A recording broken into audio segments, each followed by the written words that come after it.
The direction of this country, from the State House to the White House. SiriusXM Patriot 125 is here to keep you up to date on the biggest political races in the country. Will congressional Republicans defend their majority in the Senate and gain back control in the House of Representatives? Can President Donald J. Trump continue to defy the odds as 45th President of the United States? As the results are tallied, we will bring them to you, no matter how long it takes, to see if the Trump administration will get a second term and continue to make America great again. Good evening, everyone. Welcome to SiriusXM Patriots special coverage of election night 2020. The night is finally here. Something we anticipate. I would say it's like the Super Bowl, though much bigger in many ways. It's always kind of a stupid thing to say, which is why I said it first before anything else. And with my colleagues, David Webb and Andrew Wilkow, we are the first 9 hours of broadcast and programming on the station every morning, fitting we're all together in the evening. It's great to see you both.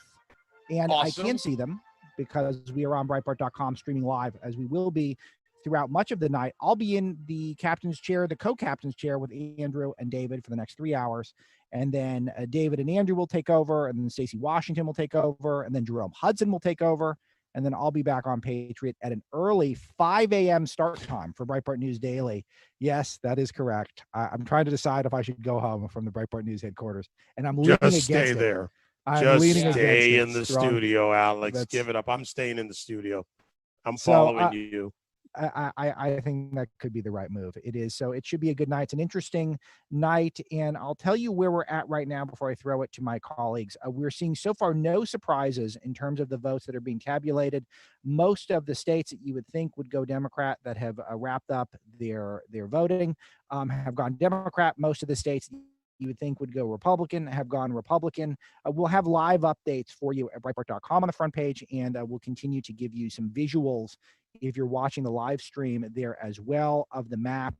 Here are some of the interesting developments. The main interesting development that we've seen tonight thus far, and this is a big one for fans of the president, is with 92% of the vote in Florida, the president has a solid lead over Joe Biden. We've seen the Cuban vote, the Latino vote, break overwhelmingly for the president, who has a 3% lead with over 92% reporting. So Florida is almost a done deal for Donald Trump. That is the first swing state that looks like it has been called. And other than that, we've got a couple interesting developments. Georgia, very high in the Democrats' priority list with 31% of the vote in. You got a major advantage to the president, 4% up there. New York Times has that pegged an 82% chance of the president taking that one. And lots of drama in North Carolina. Now, this one's interesting. So the president thus far, with 74% of the vote in, has just a 1.3% chance to win. Yet the New York Times has it at 80%. The president will hold off Joe Biden. Yet Fox News believes that Joe Biden will somehow pull it out in North Carolina based on their election tracker. I have no idea if that's credible or not, but it just reminds you of all the stuff we talk about, all the stuff we hear up until election day. So little of it matters. What matters most is what is the final tally. Gentlemen, I got a lot more to say, but let's throw it to you guys. Maybe David, you'll chip in here. Well, I think what we ought to watch are the pickups today, where the Democrats had a lot of advantage in the early voting, typically over the years. When you think about past elections, this time they underperformed. There were, of course, a lot more early voters.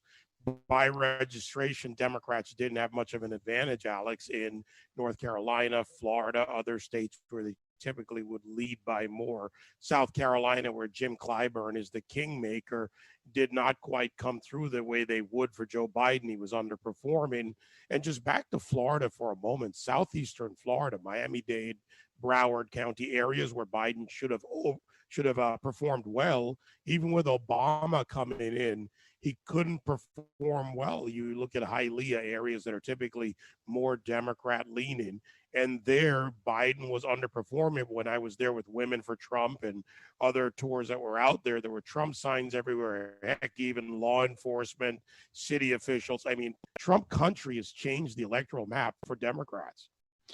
I will add this. Something weird is going on in New Jersey, because the New York Times dashboard here has Biden and Trump neck and neck. I don't know if that's going to hold. Maybe it's just there's an anomaly in what counties reported first. But I could tell you, as somebody who lives here, I have never seen more pickup trucks with Trump flags than I don't remember this when Romney was running or McCain was running. I don't even remember. Well, I wasn't living here when Bush was running. So, but something is odd in New Jersey. Now, I'm not going to sit here behind this microphone and say Trump's going to win New Jersey, but it's almost certain that he's going to outperform the expectations. And then let me ask you, the three of us were together 4 years ago. Exactly 4 years ago, before coronavirus, we were in our fishbowl studio, with Alex, at the news desk and Webb and I sort of being color commentators. And it was amazing watching this sort of pompous, pseudo-intellectual, really smarty pants race callers getting it all wrong.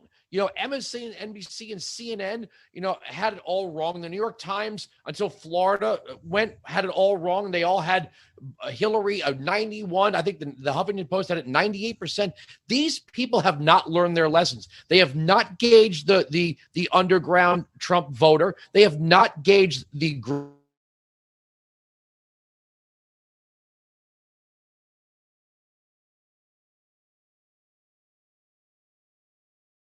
New Jersey. Sure. Go back to the Bush years when northern Jersey, Sussex County, you have a large population in Bergen and Passaic County, but you have pretty much a split even in the electoral votes in the presidential voting in Hudson County. So New Jersey could become complex. They've elected Republican governors, Governor DeFrancesco. You've got a good base there.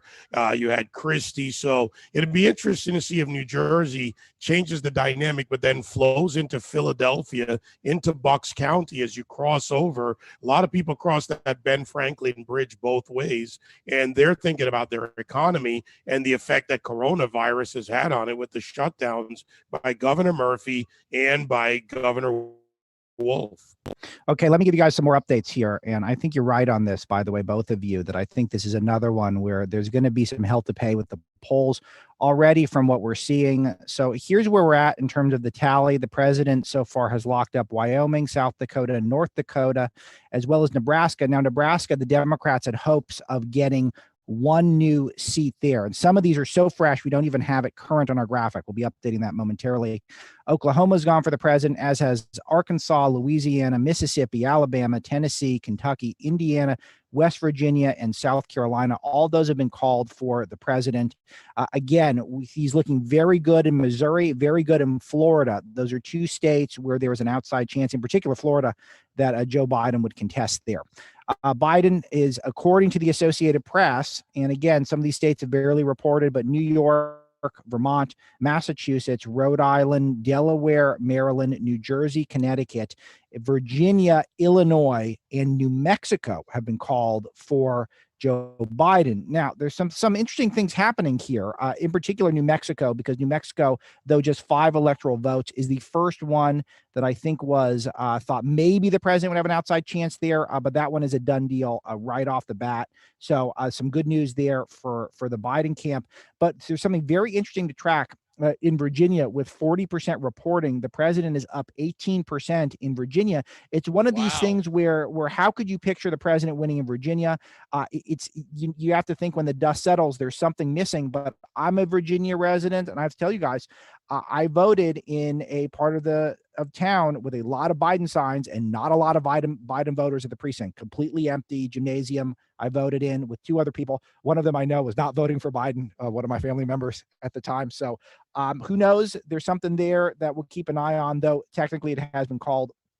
Other things worth noting, the only real big bright spot thus far for the Democrats is in the state of Ohio, where you got 55% of the vote in, and we're seeing a tally of Joe Biden 52 and Donald Trump 46. Now, I'm not giving you too much detail on where the remaining 45% are in. I'm just not quite that fluent, but typically, as is commonplace, the early vote is going to break hard for Biden. And then you're going to see some of the big cities get reported much more quickly. And then the rural areas tend to come in later. So expect to see that gap to close. But that is a place where I think Democrats are going to start getting their hopes up. Texas, we're seeing exactly what I just described, Joe Biden was off to a huge lead early on in Texas. And now with about 60% reporting, we're seeing that gap close to just about zero. So this was another state that was a fantasy for Joe Biden. Joe Biden's got a 0.5% lead with 65% reporting in Texas. But again, that one's been swinging drastically in President Trump's favor over the course of the last half hour or so. So that is where we're at. Again, almost no surprises out there aside from Florida going very quickly towards Trump. And guys, let's speak to this because this is a specific that I have for you, and I'm gonna get your thoughts on this. And it does seem like the president has really prioritized what we call a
stores and buy lottery tickets, but they can't buy potting soil because she doesn't think there'll be time to grow things. I don't know. I feel like some of these governors might have a spite vote they're not ready for, as people may vote for Donald Trump just out of pure spite. Yeah, No, there is that possibility. And you mentioned Michigan. That if you go to a restaurant, you need to give a name and a phone number. That's kind of like papers, please, to the average American, where show us your papers or give us everything we need and you can have your dinner. That spite votes there. The question I have and the challenge for the Trump campaign, were they able to capture those voters, or were those voters maybe deciding not to show up for Joe Biden because of the affinity between Governor Murphy, Governor Whitmer, for example, and the Biden-Harris campaign? Yeah, I think that one thing that you have to keep an eye on here when you're talking about the way the race was closed, I think you have to take a look at what percentage of these shy Trump voters, I don't love that expression, but it's what everyone's adopted. That's the real question tonight, is how many people did not respond to pollsters? How many people have just said that we don't buy into this system? We're not telling strangers how we're voting. We're just going to go out and vote, and we're going to cast our vote on a secret ballot basis. My guess is we're going to see something like 6 to 8% swing. It looks like if Florida is any indication, it looks like it's at least a 5% swing when this is all said and done of Trump outperforming the pollsters. If that trend holds, I think you're going to see a lot of states narrowly break in the president's direction, gentlemen. Yeah, and some of those small states like New Hampshire, they may be a way to watch that change, because it'll also affect, by the way, let's not forget the down ballot races. Look, the presidency is the big ticket. That's the big ticket item tonight. But those down ballot races that can help the president, you'll get John James in Michigan running a strong race, closing the gap as we got into the final days.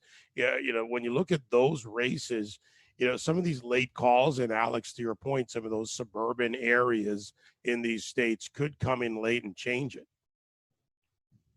Yeah, I think that's right. And that's what we're going to be keeping an eye on, particularly if you look at some of the trends today as the count goes on. It does increasingly seem to be favoring the president. But what that makes it very interesting.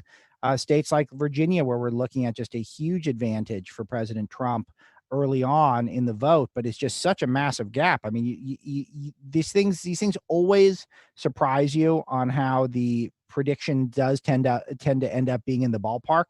but they've been wrong before. So we'll see how it goes, and we'll start keeping an eye on things. A couple other things I want to report news-wise. We have the first Senate flip of the night. This was one that everyone saw coming. Hickenlooper has beaten Cory Gardner in Colorado. That's a pickup for the Democrats. This was no surprise. This is always going to be a tough seat for Gardner to maintain. Not an overly popular senator. Hickenlooper was the governor, or is the governor, I think, or one or the other. And he's pretty well regarded and familiar in an increasingly blue state. No surprise there. So that's the first Senate flip of the night. And again, it's still consistent pretty much so far. Everything people have predicted is coming true, with that exception of it looks like some of the polls undersampling Trump supporters in a lot of these areas. And that's where we're at. Another quick update, Texas is now a tie with 66% reporting. So an eye on that one. That would be a big one, big one. You know, you hear these pundits on the left say, well, you know, the demographics are changing in states like Texas and Colorado. It's not that the Democrats are making a better pitch to people, or even new voters turning 18. California is spilling out into Texas and Colorado. You know, that's the same story in Florida. You know, you have these progressive cities, you have these progressive states. These people totally destroy their quality of life with their stupid left-wing progressive ideas, and then instead of staying and burning with it, they pick up and go someplace else, like Nashville, and bring their stupid ideas with them. It's not that the demographics are changing so much as that Democrats are fanning out like locusts. I think this is going to be one of the stories of the next couple of decades. What you just identified, Andrew, is that how many of these states are going to see people run from the cities, especially as we move into this sort of anti-culture moment where we're in, where we almost don't even, I would say our culture is broken, but we don't even have a culture in many cases in the United States. It's just this rioting and violence. And when the appeal of the cities wears out and you start seeing that you can get a decent mortgage in suburban or rural America for the price of rent in a one-bedroom apartment in our big cities, when people start moving, are they going to keep voting the same way that ruined the cities? And I think not all of them will, but some of them will. And that's one thing that could be really amazing. If you see people from New York and California fan out into Texas and North Carolina and Tennessee and places like that, and they start voting for Democrats there, then that could be a real tectonic shift when it comes to the way we do our politics. Well, and that's what happened to New Hampshire. And, I was just going to say that the years ago when they moved out of Massachusetts in the 90s after the dot-com bubble burst, and then went into southern New Hampshire. You know, you go up Route 93 and 495 into New Hampshire, you see a complete change until you get to the central. Yeah, I'm told we should take a break. Steve Scalise is going to come in, minority whip, Republican from Louisiana, and a frequent guest on the morning show. I don't know if you guys are cool enough to book Steve Scalise, but we book him on the morning show all the time. We're going to take a break, then we'll speak to him and hear what's going on. Louisiana has been called for the president, so I will see how he's doing his race as well. We'll be right back.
Election 2020. Coming in.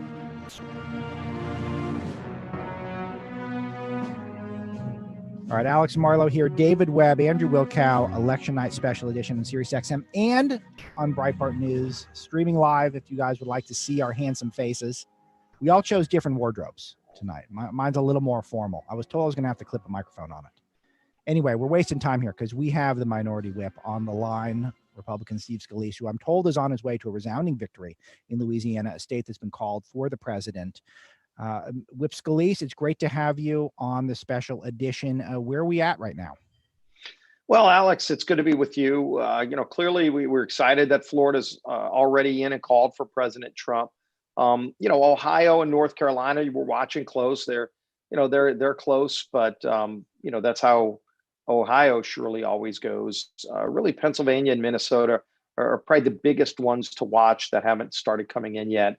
And and Minnesota is the one I've always called the potential sleeper race out there that Trump could flip. Be the first time since 1972 that a Republican won Minnesota. So that's one that hopefully could offset anything else that might happen that we wouldn't expect to see.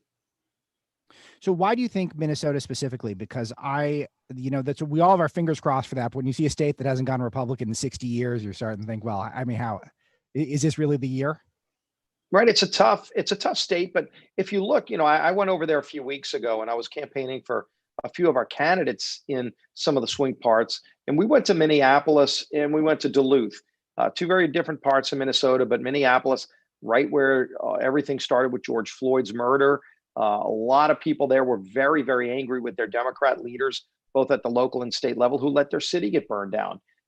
Clearly, this is where President Trump's message of safety and security resonates strongly. Yet a lot of people saying that their Democrat friends are telling them they're not talking to any pollsters or anybody and just going to vote for Trump quietly. Same thing in Duluth. It was actually very vocal for President Trump in Duluth, which used to be an old kind of a union stronghold. It's very pro-Trump, his blue collar, hardworking, bringing jobs back to America message really resonating there. So, there's an opportunity. It's a tough state, clearly, but he came close 4 years ago without much of a ground game. These last few years, he has a lot of people on the ground in Minnesota, and I think that's going to make a difference. So, guys, I got a couple of breaking updates here. Then Andrew will throw it to you. A couple of things that you guys will want to hear. Madison Cawthorn, who is famous from the RNC speech, the paraplegic, who gave a really inspiring speech. He's won his race, which was going to be a tight one. Yes. So that's a GOP, a big. That's great. And we also now see on Betfair, which is one of the top online betting apps, the president has now taken the lead in the betting markets there, which is a big indication. That's people who are putting real money on the line. Yeah. And it just brings me to the point that this is the obvious one. Andrew, maybe we'll kick us off and then we'll throw it back to the whip. The polls were always off. We always knew they were off. We didn't know for sure if Trump is going to win. We still don't know if he's going to win, but we always knew that it was not going to be Biden 97% like we read in The Economist. Now it's the president's the favorite. We don't know for sure, but he's the favorite, at least according to people who are putting money on the line. Andrew, maybe throw it to you first. Well, I was gonna ask the congressman about the rioting in some of these blue states, but I want to go in a different direction. You're talking about Duluth being kind of a union stronghold. We saw the Reagan Democrats. I remember my dad taking me to vote for Ronald Reagan, who won a large portion of the union vote. And not to get too deep into the Hunter Biden scandal here, but what we did learn, let's just say for the sake of argument that what Hunter Biden was doing was perfectly legal. Everything was on the up and up. But what he was doing, he was going to work for a provider of oil and natural gas while his father is promising to shut it down here in the United States. Those are union jobs, especially in Pennsylvania. So if you're a union worker, maybe you wouldn't be typically a Romney guy because Romney sounded really like a corporate guy, but Trump has actually been very active about bringing jobs back. Not after remember the snarky comments that Barack Obama had, making fun of Trump for saying, I'll bring these jobs back. I'll cut taxes. I'll stand up to China. But Hunter Biden was out there trying to sell oil and natural gas on the global market while his dad is promising to shut down that commodity here in the U.S. We should be providing that oil and natural gas to the global market. Well, that's a big message that resonated, especially in a state like Pennsylvania, where you've got fracking. Joe Biden literally is on video saying he's going to ban fracking. And then in debate, he said he's not going to ban fracking. And he challenged President Trump to roll the tape. And President Trump did. Literally within an hour of the debate, President Trump had video out of Joe Biden saying he was going to get rid of fracking, and Kamala, and then Joe Biden made that big gaffe. It wasn't even really a gaffe. It was a slip up where he actually admitted what he's going to do, that he's going to get rid of the oil industry. And people saw that. No, by the way, oil doesn't go away. It just means we now have to get it from countries like Russia. So why would you want to make Russia a stronger player on the world market in oil? This is the stuff that was resonating. I went to Scranton, Pennsylvania 2 weeks ago. I was in, by the way, with a campaign for Madison Cawthorn. We had an event just a few days ago in North Carolina, and you could see that energy on the ground, just like in Scranton. We were in Hershey and Reading, Pennsylvania. No enthusiasm for Joe Biden. Look, if somebody hated the president, but the president's delivered on his messages. All of the things he promised those blue collar, hardworking families who had been left behind by Washington, he's delivered for all of those folks. And I think they're showing up today. Very interesting. Go ahead. Yeah, go ahead, David. No, David, your turn, my friend. Congressman, the Kenosha effect is what I call it. While the riots were going on in Portland and Seattle, and there was tacit or outward approval of this by Democrats, by Joe Biden staffers raising money for rioters, Kamala Harris staffers raising money for rioters, nothing spoken about it at their convention, left off the table, protected by the media. Once it went to Kenosha, it got to the upper Midwest, a town of 100,000. Yep. You have Kenosha, Racine, halfway between Milwaukee and Chicago. That opportunity was there for the president then to go even further into those states and upper Midwest. And also Biden tried to, at that point, make it seem as if his campaign cared about the violence. Do you think Trump holds the lead in the upper Midwest because he was already with law and order, safe communities? And again, Democrats didn't come out on the issue till Kenosha, till it became a campaign issue. Yeah, and the president's message about safety and security really started resonating when you saw these mobs taking over towns. I mean, what happened in Seattle, what happened in Portland.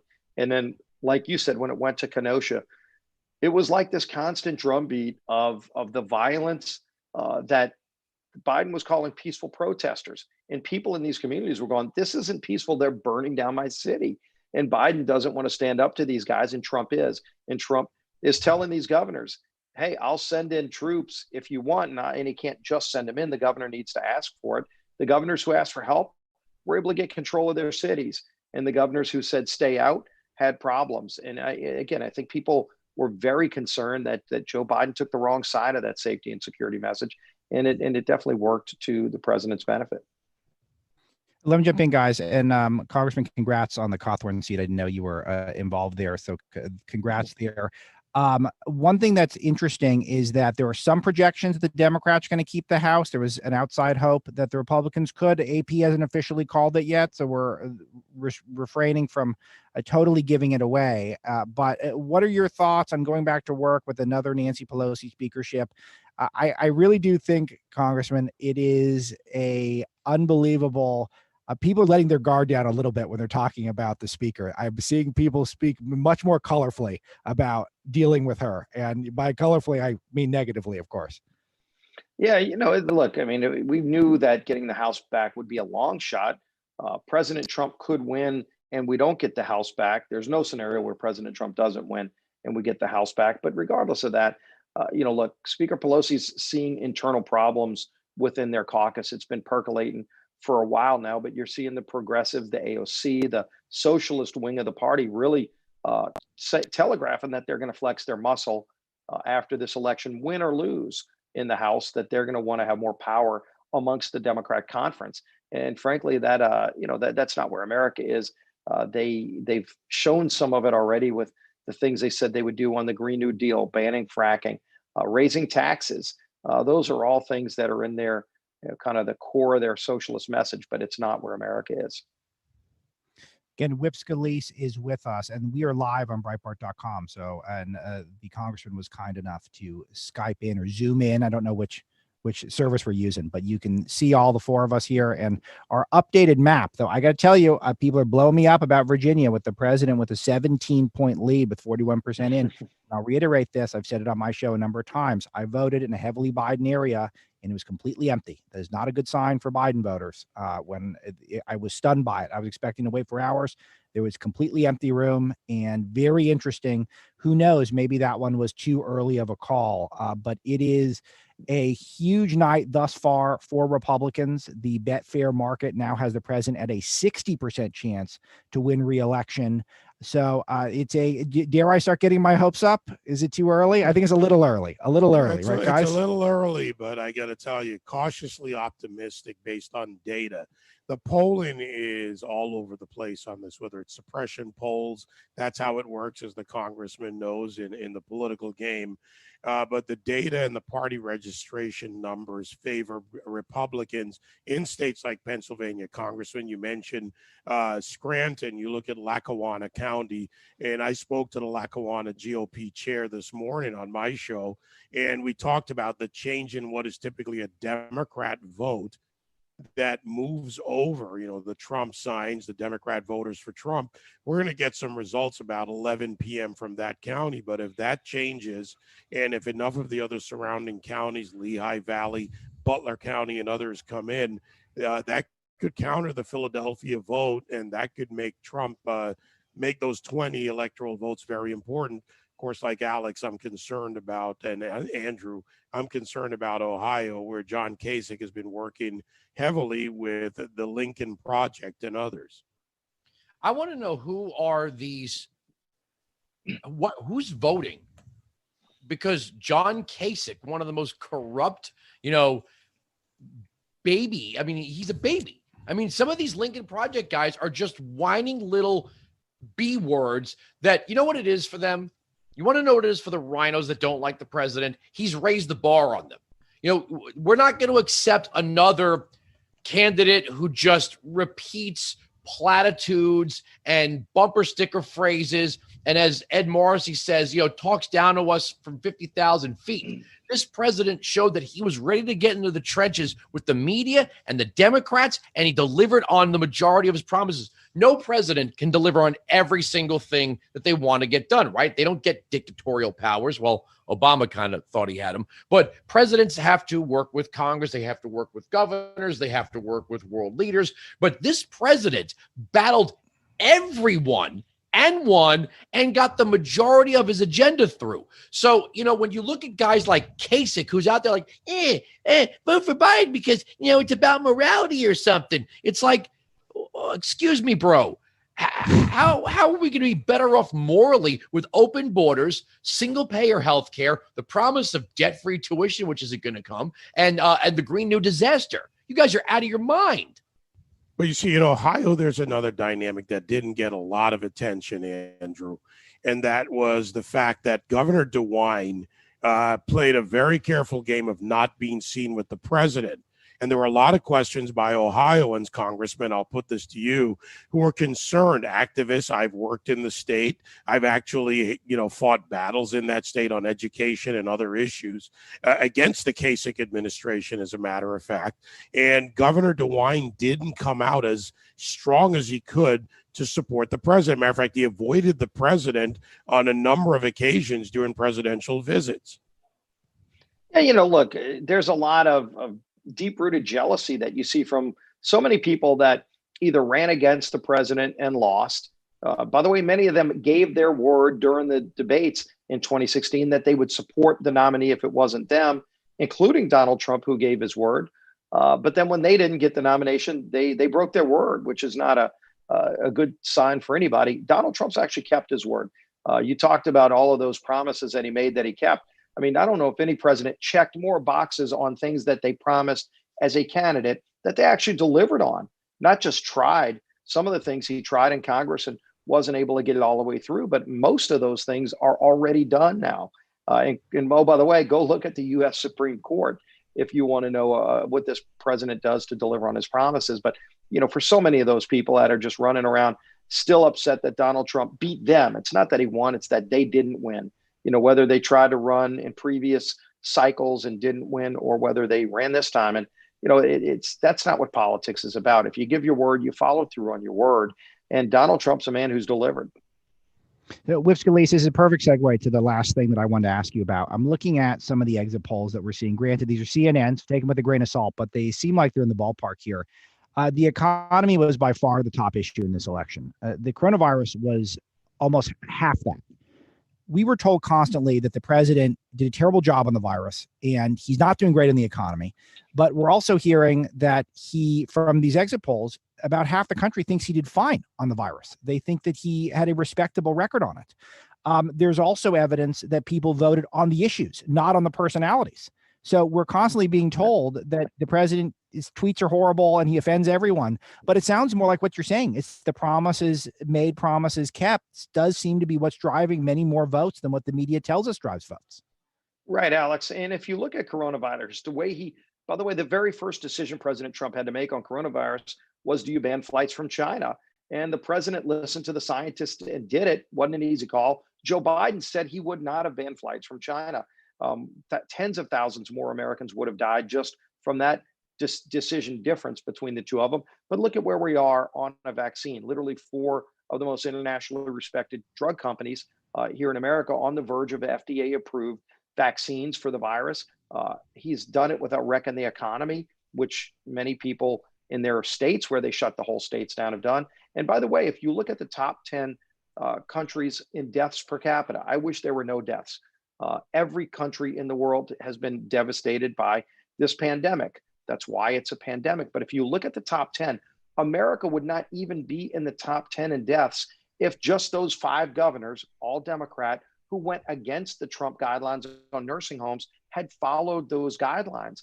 Over 25,000 seniors would still be alive today, and America wouldn't even be in the top 10 deaths per capita globally. But again, this is where the president's leadership is real, but the media will never give him credit. They never gave him credit for the economic recovery.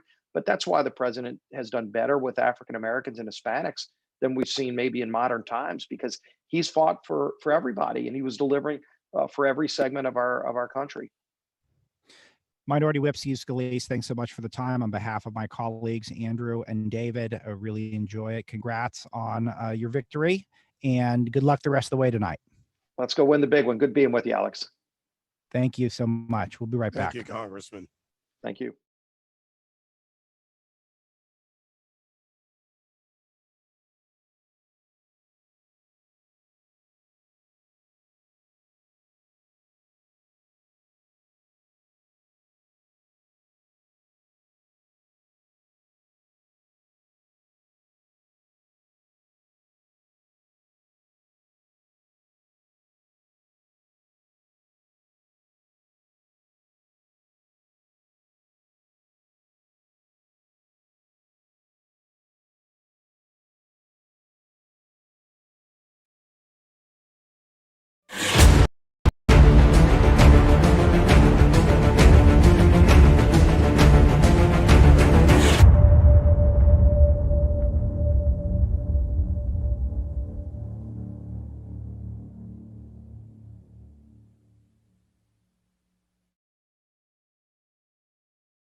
All right, we are back live, obviously the Patriot Channel. If you're heading home and you're going to be by the computer and you want to watch our beautiful faces, you could just catch the live stream right there. The link is right there on the front page of Breitbart.com. Myself, Alex Marlowe, David Webb, and we're going to bring in somebody that has just really done an extraordinary job as a candidate. I met her for the first time at CPAC this year, and I've had her on my radio show a bunch of times. And let me just say this before I bring in Kimberly Klacik. There has been an unprecedented number of Black women running as conservative Republicans for the House of Representatives. Obviously, the most notable name and face is Kim, but there's also Tamika Hamilton, Asia Smith, Villanise White, Rhonda Kennedy, Vina Francois, Rayla Campbell. There are so many, too many for me to even name, but the media has given none of them attention. Kimberly, however, has made campaign videos that has gone viral, and she joins us live now. Kimberly, thanks for joining us. Thanks for having me yet again, Andrew. I appreciate it. Well, you know, look, this has been an amazing year. We're always told, we, the conservatives, the talk radios, whatever you want to label us, that, well, we don't want to share power with people of color, especially women. And yet when you have this group that I would say is led unofficially by you because you're the most known name now, the media doesn't want to give you any attention. You literally had to kick the door down with some of your videos. Yeah, thank you. I mean, luckily I have, people like you in my corner that was, talking to new candidates like myself from day one. But yeah, once we raised $7.3 million, you would think that they would take us as serious candidates, but they have not done so. But you know what? Like we said, we had our viral ads. We made our own noise. Like you said, there are a lot of women across this country that are running as Republicans, even though they are minorities. And so, we make our own noise and we raise our own money, and that's what we had to do. But at the same time, you know what? I think that's what makes us even more powerful, right? You've got people like AOC who gets a ton of airtime, but, half the time she doesn't make any sense, where you've got us who, doesn't get a ton of airtime. And so every little bit of airtime that we get, we have to put it all out there on the table and make sure it's a top-notch hit. And so that's what we've been doing. We've been perfecting, just our articulating what we have and our messages. And at the same time, we've just been, really out here meeting people on the ground, because the only way we're going to get across that finish line is by grassroots. We got to go door to door. We got to talk to people. We've registered over 650 people alone in West Baltimore. So, we're out there 7 days a week and making our own noise. I got a couple questions. Oh, go ahead, Alex.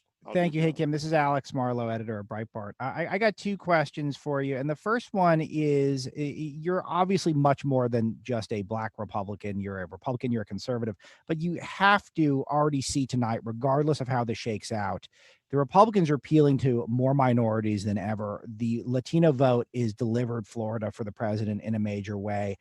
This is such a big development, in one after years of relentless badgering by the media that we're all racist on the right. And it seems like we're seeing a total rejection of that. Could you speak to that? Yeah, absolutely. I think, a lot of it is the fact that President Trump extended that olive branch.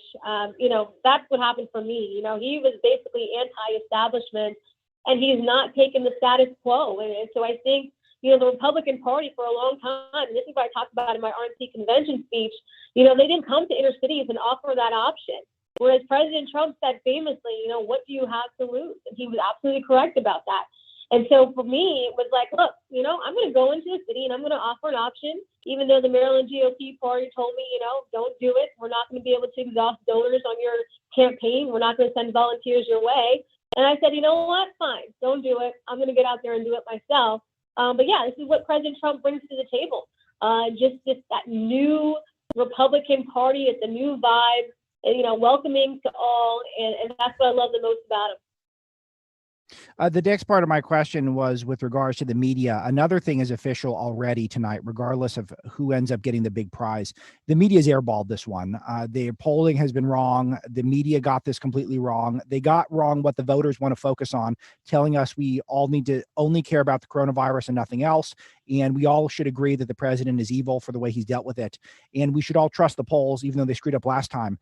even if somehow Joe Biden's able to eke out a big victory or not a big victory, he won't have that. But if he's able to eke out a small victory, I think this is still a clear rebuke of our ruling class yet again. That's the same class you're standing up to personally in Baltimore. Connect those dots for us. Yeah, absolutely. Well, first of all, I don't think President Trump is going to lose this. I think he's going to win Arizona. He's going to win Florida if he hasn't already. And he's going to go across the finish line. But I will say, the polls were wrong in 2016. And this is the problem. This is the problem we have in our own polls. Typically a Republican in this part of the game, we are down 50 points in our race. Right now, we're 4 points down from the opponent. And that is because, not only the work that we've done, but I don't quite believe it. I think we're doing even better than that. I think there are so many people, like they call it the silent majority. There are so many people that don't even want to stand up and say, you know what, I'm voting for President Trump, or I'm voting for a candidate that's been endorsed by President Trump. And so they're skewing their own polls. But I think, like you said, in 2016, they were wrong. They're going to be wrong again this time. And you know what? I would have to say that I really believe that we might actually win this race in Maryland's District 7. Webb.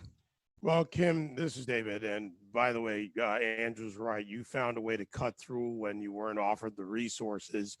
But, on the ground and in those districts, and I'm someone who has been asking the Republicans for decades now to come in and engage in the places where they don't typically go. And that's been a problem within the Republican Party. But in that area, how did people respond when you went in? And do you think that translates? And how did you get that to translate into, as you said about Donald Trump, what the hell have you got to lose? Yeah, I think so. I mean, if you go to my YouTube channel now, you'll see, we've been followed the past 60 days of this run by Black Pine Films out of Michigan. And they show you exactly what people are saying to us in West Baltimore.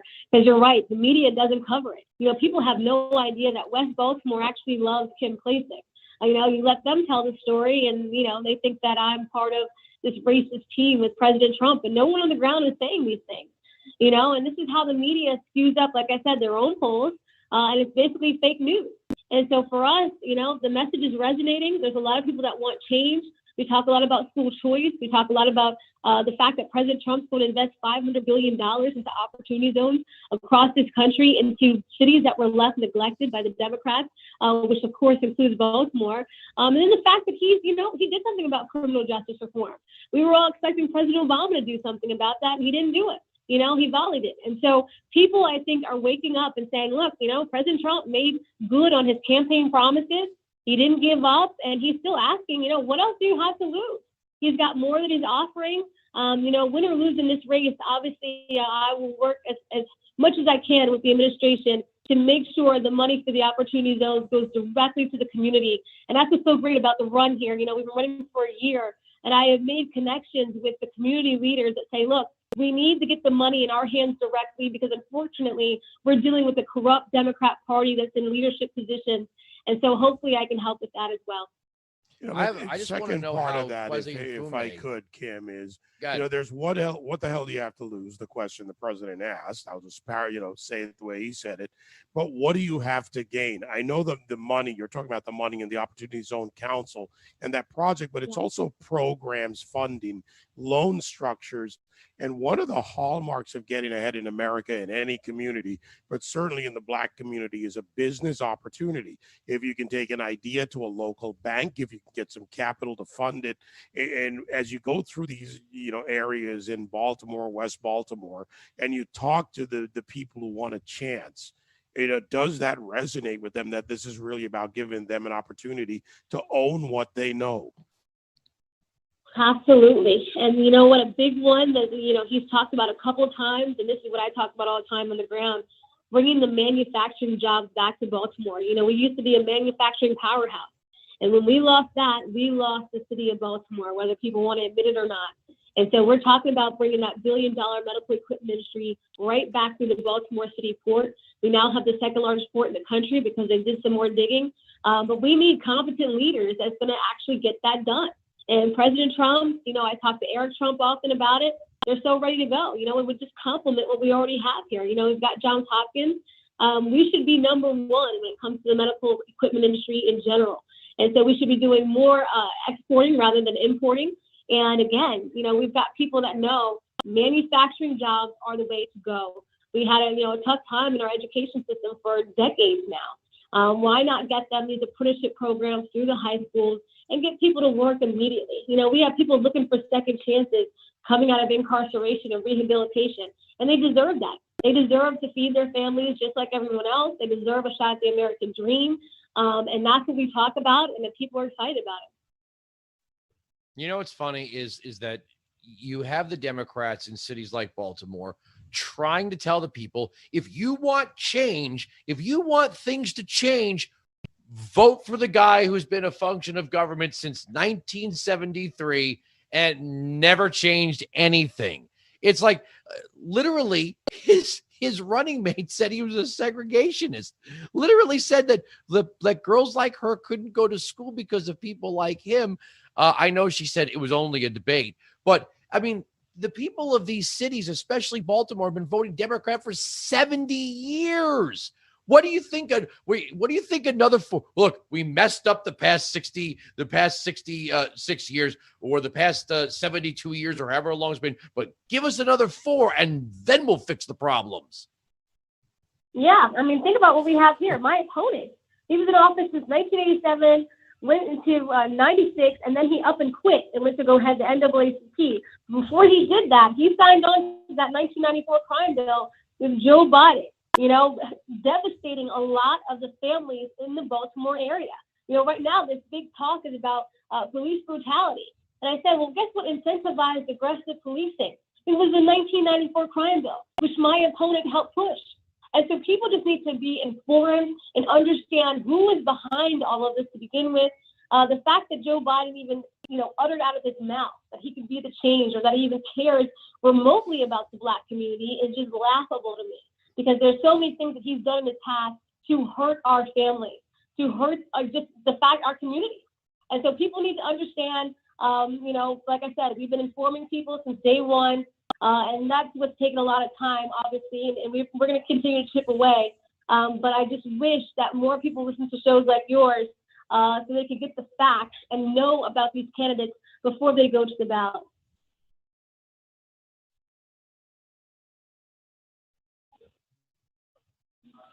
So, Kim, what happens next for you? What's on your agenda? What are your priorities, your hopes and dreams? Well, I hope tonight we come away with a win. If that happens, obviously, we'll have manufacturing jobs in the ground within the first 7 months, as we've been talking about with the administration, the help of other people that are trying to bring manufacturing to the area, building warehouses as we speak. They're already talking about it. So, yeah, we're ready to go. Like I said, if I don't win tonight, I'm going to help the administration any way I can to make sure that Baltimore still succeeds. And then we'll just take another crack at it 2 years from now. I'm not going to give up. I'm not going to walk away. The fact that we raised $7.3 million from across this country means there's a lot of people that support what we're doing, and I'm not going to give up on them.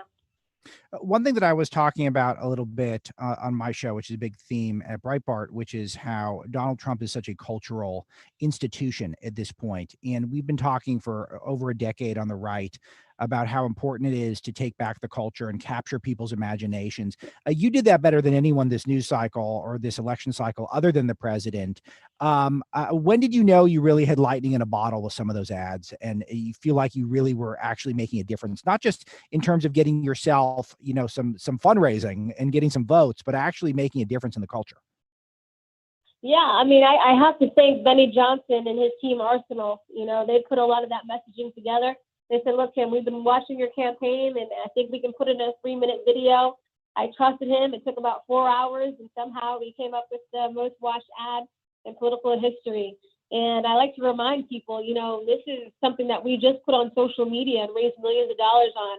So, that kind of takes big money out of politics. And so I tell people, if you're looking to run and you think you can't raise the money, think again, because we proved that wrong. But at the same time, just telling the truth. We hear a lot about the silent majority. We got to get more people up and willing to tell the truth. Yeah, people took a lot of shots at me. I hear about myself all the time. I even read a lot of lies about myself all the time. And you do put yourself on front street, but at the end of the day, if all you can do is save a community or save a couple families, I say, you know what? Some of us have got to be brave and just step up and do it. David? Well, I think that wraps us up to the top with just a minute left. Kim, good luck to you tonight. We'll be watching your race, as we are all these races, closely. And, lightning in a bottle, it strikes twice. So we'll see what happens tonight. Thank you, guys. Thanks, Kim. Thank you. I really appreciate it. All right, let's wrap right. it up, guys, for this hour. What do you say? Let's get some. We're back at the top of the hour, so shorter break. Yeah. Shorter break this time. So we're on live on Breitbart.com. You can see the big link right there at the top, right at the front page. Well, I'll come back with some news updates, some developments with the race. Alex Marlowe, Andrew Wilkow, David Webb, live with you for several hours. We're going all night here on Patriot Election Night 2020. We'll be right back.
Continue to defy the odds as 45th President of the United States. As the results are tallied, we will bring them to you, no matter how long it takes, to see if the Trump administration will get a second term and continue to Make America great again. We're live. Alex Marlowe and Wilkow about to rejoin us. Alex, did you run off to check out the break-in desk? I went out to check out the little boys' room. Where's Wilkow at? I can't see him. He's gone. He came back. Gone. See, this is kind of a race between the three of us. Who goes out? Who comes back? They're shorter I breaks. beat you guys too. They're shorter breaks. Do you guys have some updates? Would you guys like some updates here? Yeah, let's take some updates, and then also let's open it up to the Patriot audience, because what we do here is, shouting into the wind if we don't include the Patriot audience at 866-95 Patriot. So first, Alex, to your point, Ohio, let's start there because that looks like it's tightening. Yeah, Ohio has tightening, and it is now a almost a dead heat with 64% in. This was a state where the early voting came in very favorable to Joe Biden. This is still probably the only place on the map where you're seeing the Democrats overperform thus far, and it is a tight race. Oh, and just like that, just as I say that, my data is refreshed, and the president now has the lead by a solid 2.5% in Ohio. So that was a state he won by I think 8 or 9% in 2016. Maybe the biggest upset for him across the map in 2016. So definitely one that is a must win. We have a huge Patriot audience in Ohio, particularly on the morning show. I'm sure you guys do as well. And I thought this was basically a red state and a little dicey there at the start. But it looks like the president's starting to pull away. We'll keep you updated there. Texas, incredibly interesting there, 77% in. And for the first time tonight, the president has a lead in Texas. That's a 2.5% lead. This is another one the Democrats had circled. And I think, guys, when we have a chance before the end of the night, we should talk a little bit about the makeup of Texas, which we know the Democrats have circled on their list of the most important state to flip, and it could turn the whole country blue. But it does not look like it's going to happen this year. Not a done deal yet, but it looks like the president is pulling ahead. And again, another one where the more precincts are rolling in, definitely a trend in the president's direction. Other states that are of note right now, you got Florida, where with 93% of the vote in, the president up by 3.5%, making that one basically a lock. He carried Florida last time around. He did a lot of work there this time. He's a resident, and it looks like he's going to bring that one home. Really interesting with North Carolina. North Carolina is with a huge percent of the vote already in. It does seem like the president is projected to win, yet as of now, Joe Biden has more votes, and we've got 84% of the vote in. So I guess it's going to be some rural counties coming in. So very curious there. But perhaps more interesting in North Carolina is the Senate race, where you've got Cunningham and Tom Tillis. Cunningham was seen as a very strong candidate, but got caught up in scandals, multiple affairs, perhaps lying to the military about the affairs. All the details we've broken down at Breitbart News, but a very poor closing for Cunningham, the challenger of Senator Tillis. And as of right now, guys, with over 95% estimated reported in this race, this one is separated by a mere 7,000 votes out of nearly 5 million votes cast right there. So that one could potentially determine the Senate. Who knows? So we're keeping a very close eye on that throughout the night. Elsewhere, where people want to look is Georgia, another one where the Democrats have put in tons of money, and this goes back quite a ways. This was one that they had on their calendar with the Stacey Abrams win, trying to make this one not a win. They wanted a Stacey Abrams win, investing heavily in that governor's race. That didn't pan out, obviously. They sunk a ton of money into Georgia. Biden campaigned there a lot more than people expected. Thus far, 51% of the vote in, and the president has a 13-point margin there. So he heavy favorite to carry Florida. We're just starting to get some results in Pennsylvania. 20% of the vote is in, and we're seeing a 3% lead for the president of the United States. Very early in Pennsylvania, but of course, the state that I think almost all of us have circled on their calendar. The last one that I'll bring up for now is Michigan. 23% of the vote in, the president is up 17%. Again, when it's so little of the vote, it's hard to know. Is beyond my area of expertise to note which states have, or which parts of the states have fully reported, though you do pick up trends as we get more data coming in. So that's another one where obviously a good sign, president up big early. And that is one where we'll be keeping an eye on Michigan throughout the night as well. Because remember, even if the president picks up Pennsylvania, he still needs one more of those big states, perhaps Arizona, perhaps it's going to be Michigan if he wants to get an electoral victory. We also, I guess I lied, we're still looking at Virginia, which is tightening big league. And now it's an 8% advantage for the president with 53% reporting. So we're keeping an eye there as well. Yeah, and Virginia could be a big upset for the Democrats who look to keep that state blue. The pollsters have played a role in not only the last election but in this one. And I remember Frank Luntz a couple of weeks ago, Andrew. Frank Luntz said that if we get it wrong this time, my industry is finished. Look, last year, guys, or not last year, but last cycle, we sat in the fishbowl, and I said something that pollsters did not pay attention to was the change in technology, access to cell phones. Of course, that's changed a little bit, but also they didn't pay close attention to the changing electorate and to an earlier point that you made, Andrew, the migration between the states that we've all talked about on our shows. And I wonder if the pollsters paid attention to that today and how they were able to poll this election accurately. I think some of them, Rasmussen, Trafalgar, there have been some bright spot pollsters.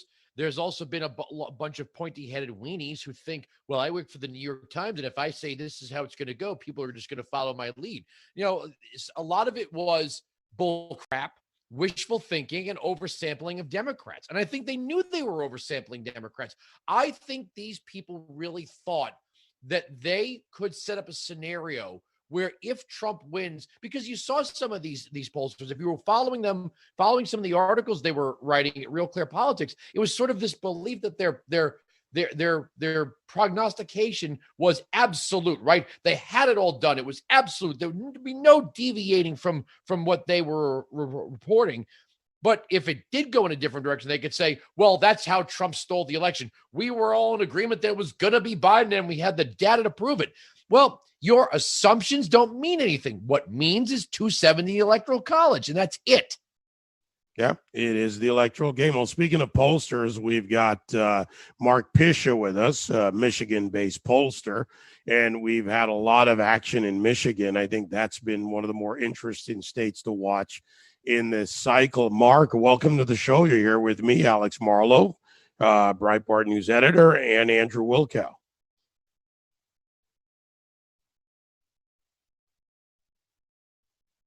All right, I think we lost Mark there, guys. Well, I'll tell you what, let's get Jim in Georgia, who's been very patient with us while we try to get Mark set up again. Jim, John James, Michigan, what's your thoughts? Man, I'm with the dream team, three of the dream team, Jordan, Magic, and Johnson.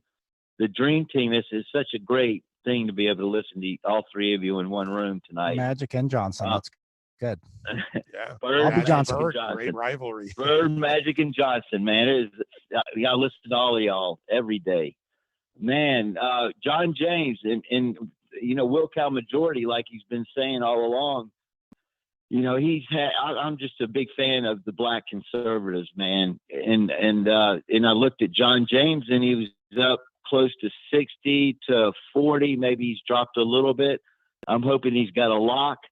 It's a good indication for Michigan, hopefully. And I'm just looking for a big wave of the black conservatives wiping these white liberals out, mostly white and some black liberals. Yeah, let me jump in on this one, because this is a big one to point out. With 27% of the vote in, John James is off to a huge lead in Michigan, 14%. Again, we're early, still very early, all caveats there, but he's actually outpacing President Trump by a couple of percentage points in Michigan. And that is something that's when you start talking red wave territory, if we start going down that road, which we're ways off, right. but you start talking those numbers and you start getting your hopes up. Yeah, and those statewide races, I've said all along, Alex, matter. I mean, John James and Trump working together, we've seen the success of candidates in the midterms even, that if you're in the right state or the right district and you're with the president, that vote flows both ways. And in this case, Andrew, I think John James can capitalize on that. And obviously he has, because he closed in the last 5 days or so. Well, he's everything that the left hates, right? He is a business owner.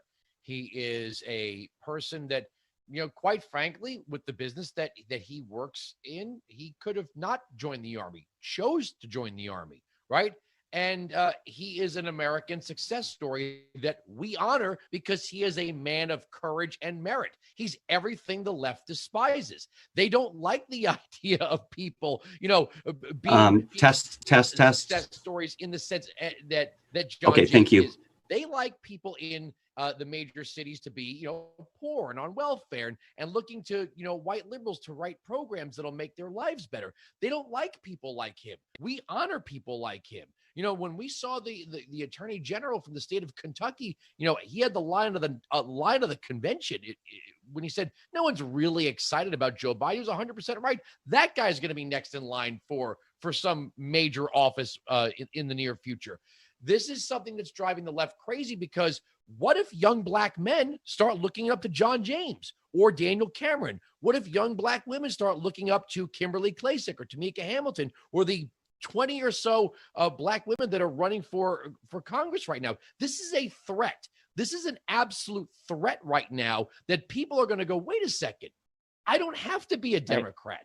I'm not a sellout, you know? Hey, No, I hey, hear Will you. Calvin All right, Jordan. let's Will get Calvin Mark Jordan. Pisha in this on. Mark, you there? I think we beat up the pollsters so badly we can't get the connection. Mark, can you hear us? All right, guys, I guess we're definitely having some issues here getting Mark in.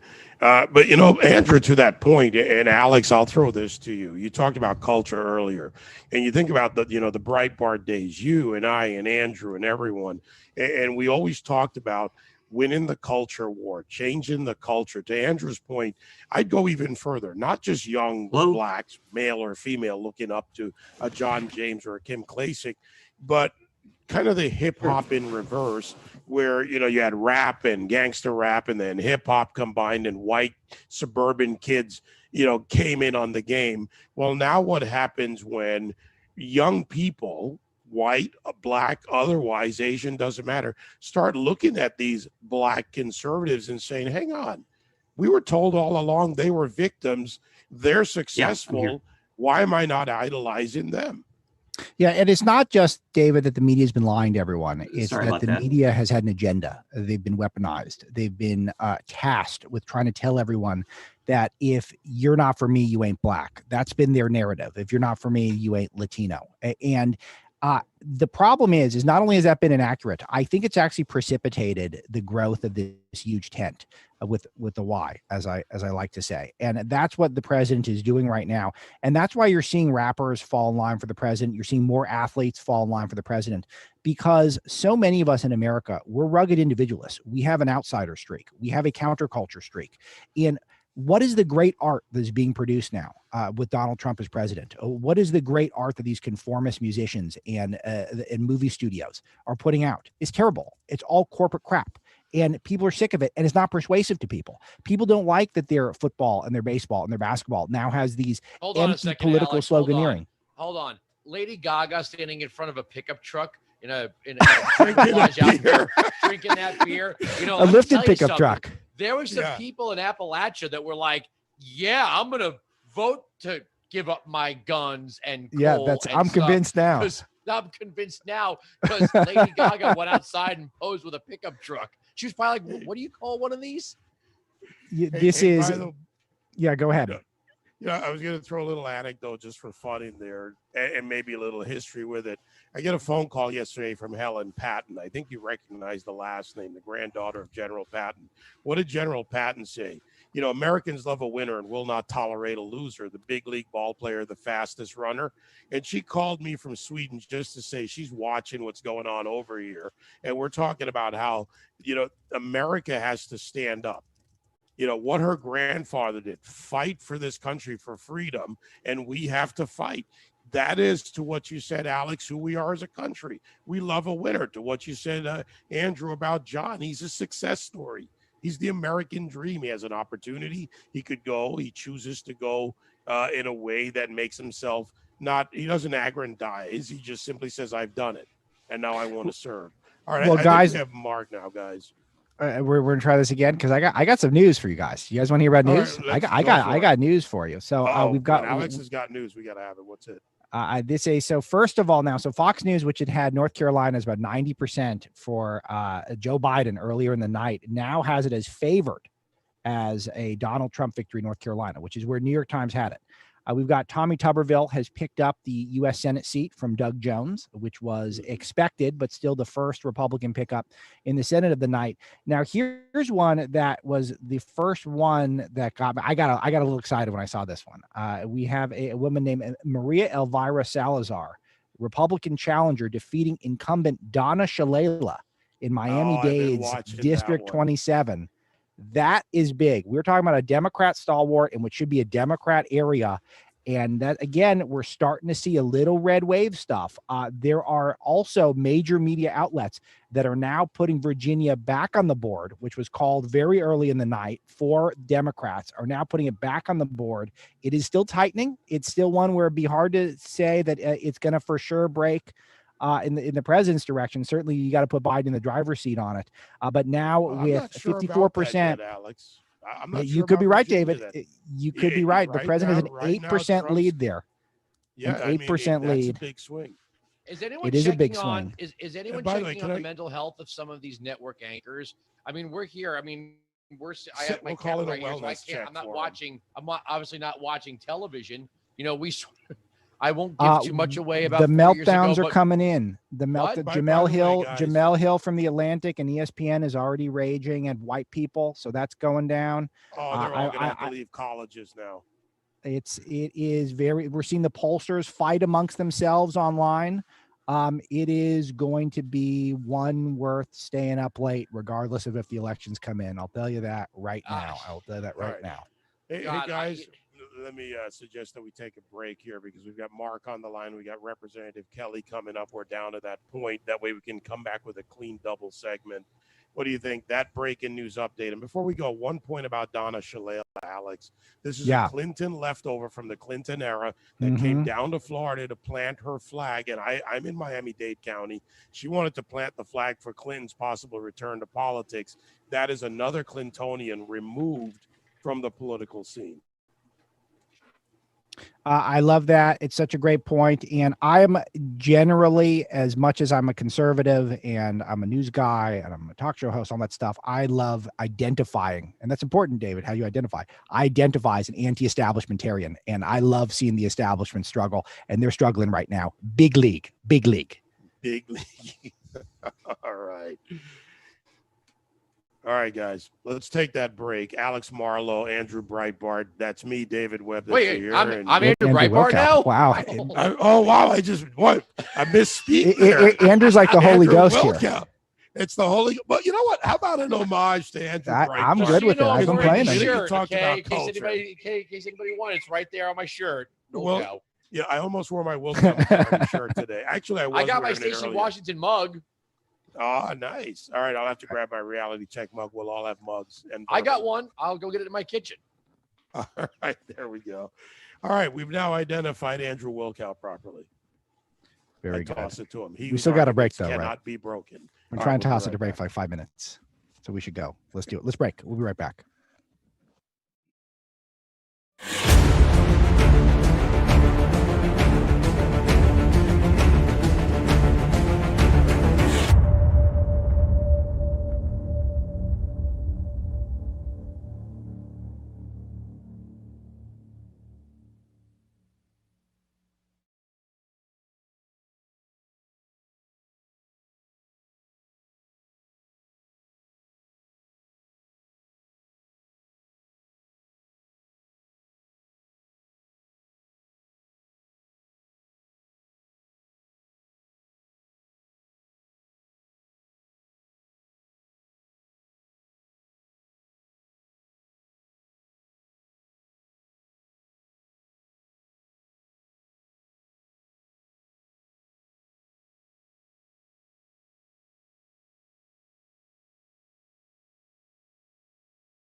All right, so we are back live. Myself, Andrew Wilkow, host of the Wilkow Majority, David Webb Show, and Alex Marlowe, editor-in-chief at Breitbart.com and host of Breitbart News Daily.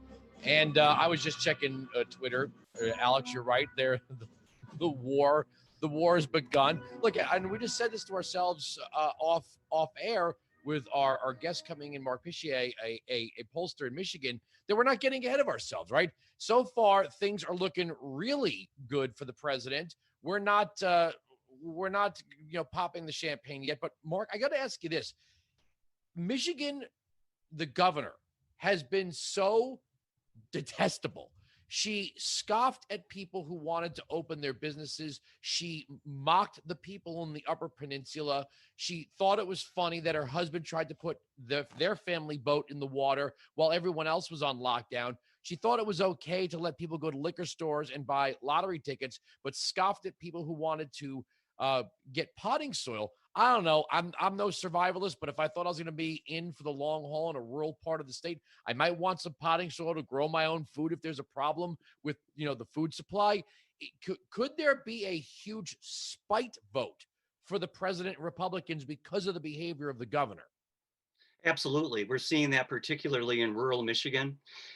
There's an effort underway here that's been led by the Republican Party to change the rules on how a governor can behave in a time of crisis like this in terms of emergency powers. We saw what the Supreme Court ruled here in terms of limiting that, but now we're looking to codify it through the legislature, so this can't happen again.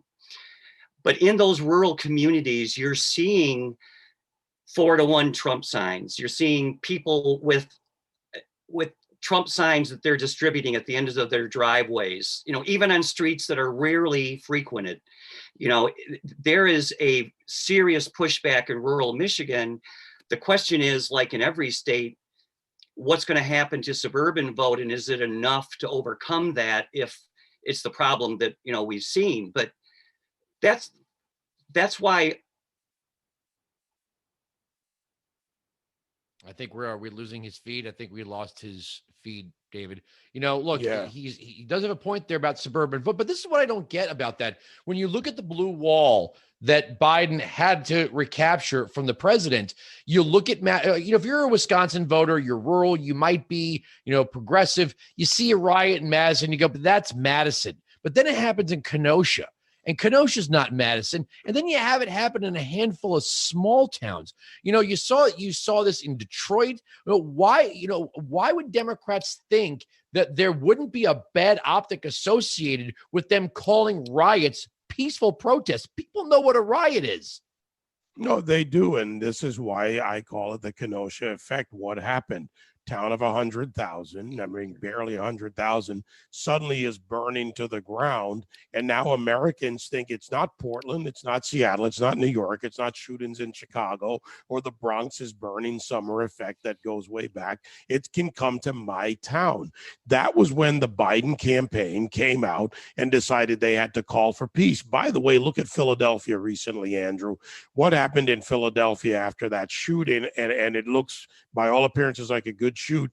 The Democrats, Biden and Lancaster, and we leave that one out. Don't forget the riots in Lancaster. That's not exactly, a major metropolis.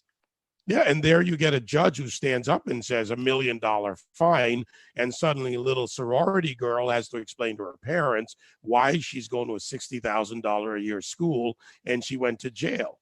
So, these things backfired on the campaigns whose staffers were once proud of raising money to bail out rioters. Yeah. I don't know. I look at a state like Pennsylvania. Hey, what happened? Look at a state like Michigan. I look at a state like Ohio. I look at this wall. Okay, thanks. Do you want me to do this through Zoom or over the phone? Rust Belt wall, whatever they're calling it. Is Mark back? Is he back? Well, we don't have Mark back yet, but we do have Representative Mike Kelly. Oh, he is there. He is there. Oh, we got you there, Mark. All right, we're going to have to do some ping pong in here. All right, Mark, we got you back. Did you guys talk about while you were off? Couldn't hear a thing. Okay, so let me just reiterate. You have a governor like Whitmer who was doing very tyrannical things, like you said. We saw that the Democrats went all in, saying we have to win back this blue wall. Ohio, Michigan, Wisconsin. And what we've seen in these states is riots go from the major cities to the small towns. Now, look, if you live in rural Michigan, there's a riot in Detroit, that's Detroit. If you're a rural voter in Wisconsin, you see a riot in Madison, that's Madison. But when it starts to go to, mid cities to small towns, all of a sudden you might be a progressive Democrat in your heart, but that's a bit much. People don't like riots. Yeah, it's been vitriolic. I mean, outstate Michigan voters look at the world very differently than metropolitan voters in Detroit and Flint and elsewhere. And so, I think we're seeing an increasingly polarized state here, and some of the actions by the governor don't help with that. And we're seeing the reaction in rural Michigan. It's almost a revolution of sorts. Trying to take with pitchforks and torches, their country back. And what we're seeing in turnout numbers are showing that they're just as pissed off as those voters. And they're willing to show up and vote and prove it. And we're seeing that in terms of election day numbers here in Michigan. And I think we also saw in Florida, when we didn't see those suburban communities come in that blue wave that you mentioned, and which are similar demographically to suburban communities across the country, that we're not going to see that suburban wave, in Arizona and Texas and Michigan and Ohio and Pennsylvania that we were portended to see. And I think the rural turnout is mitigating that to a large degree. And that's why we're seeing some of these numbers start to smooth out compared to the polling in the final days of the election. Hey, this is Alex. I want to jump in here, David. I had a quick question about Arizona in particular, because we are seeing this pattern, which we see every go round, where the city vote and the early vote, which favor Democrats, come in early, and the rural vote comes in, favors Republicans. Arizona is one where we have 75% counted, and Joe Biden's got about a 9% lead. This is one that I thought was trending blue, big league. That's a big gap for the president to close, with only 25% reporting. Could you give us some insight into that? Yeah, especially if you look at the Maricopa numbers, which is metropolitan Phoenix, or suburban Phoenix, in one of the largest counties in America.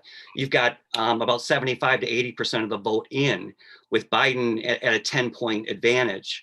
So if you extend that over the rest of Maricopa County, you're right. That's going to make it really hard for the president to make up those numbers, and just as important in terms of Senate, control. It's going to be hard for McSally to make up the difference. But it's just so hard with these turnout numbers in flux the way they are to really take anything to the bank right now. So we're going to have to sit and wait and check all these numbers as they come in, because turnout is just up and down. It's not, universal across the board. Mark, thanks for joining us. I know we had a little trouble getting you on, but we've got to pivot to our next guest, but we'll be watching the Senate races another time. We'll get into that. Thank you, Mark. Thank you. And last word, I predict Tom Tillis wins in North Carolina, and we control the Senate. So you guys have a good night. All right, Mark, thanks for hanging in there, man. I know it's a tough night with technology and COVID broadcasting. Pivoting now to the representative from Pennsylvania, certainly going to be one of the stories of the night. It was for the president in the last round. Mike Kelly, Congressman, how are you? Good to have you here tonight, and what will certainly be an interesting and a late night in your state. Yes. Yeah. Hey, David, thanks so much. And thanks for having me on. We spent the last 2 months trying to keep up with the president as he came into Pennsylvania. And I think he probably rented a room here somewhere, because he spent a lot of time in Pennsylvania. And, he talked to the people that other people have never talked to. He's a blue collar president. And I'll tell you what, he's hit home with them. He's all about God, guns, and the Bible. And that's who we are. And we're blue collar. And right now, and you and I have had this conversation, my friend, you know it to be true. And I wish other people would have come to Pennsylvania the way you have and got to know Pennsylvania.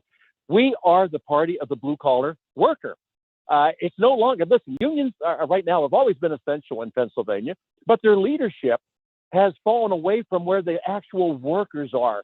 They look at Donald Trump as a blue collar supporting guy, a guy about jobs, a guy about the rule of law, a guy about pro-life issues, a guy about pro-gun issues. and a guy who represents everything that their former party does not represent. And so I think people, listen, people have been asking me, so he can't possibly win Pennsylvania. He can't possibly win Pennsylvania. My answer to that is, you have never been to Pennsylvania. You have no idea what Pennsylvania is anymore. We are, and David, as you know, with Marcellus Shale, they call us the Saudi Arabia of natural gas.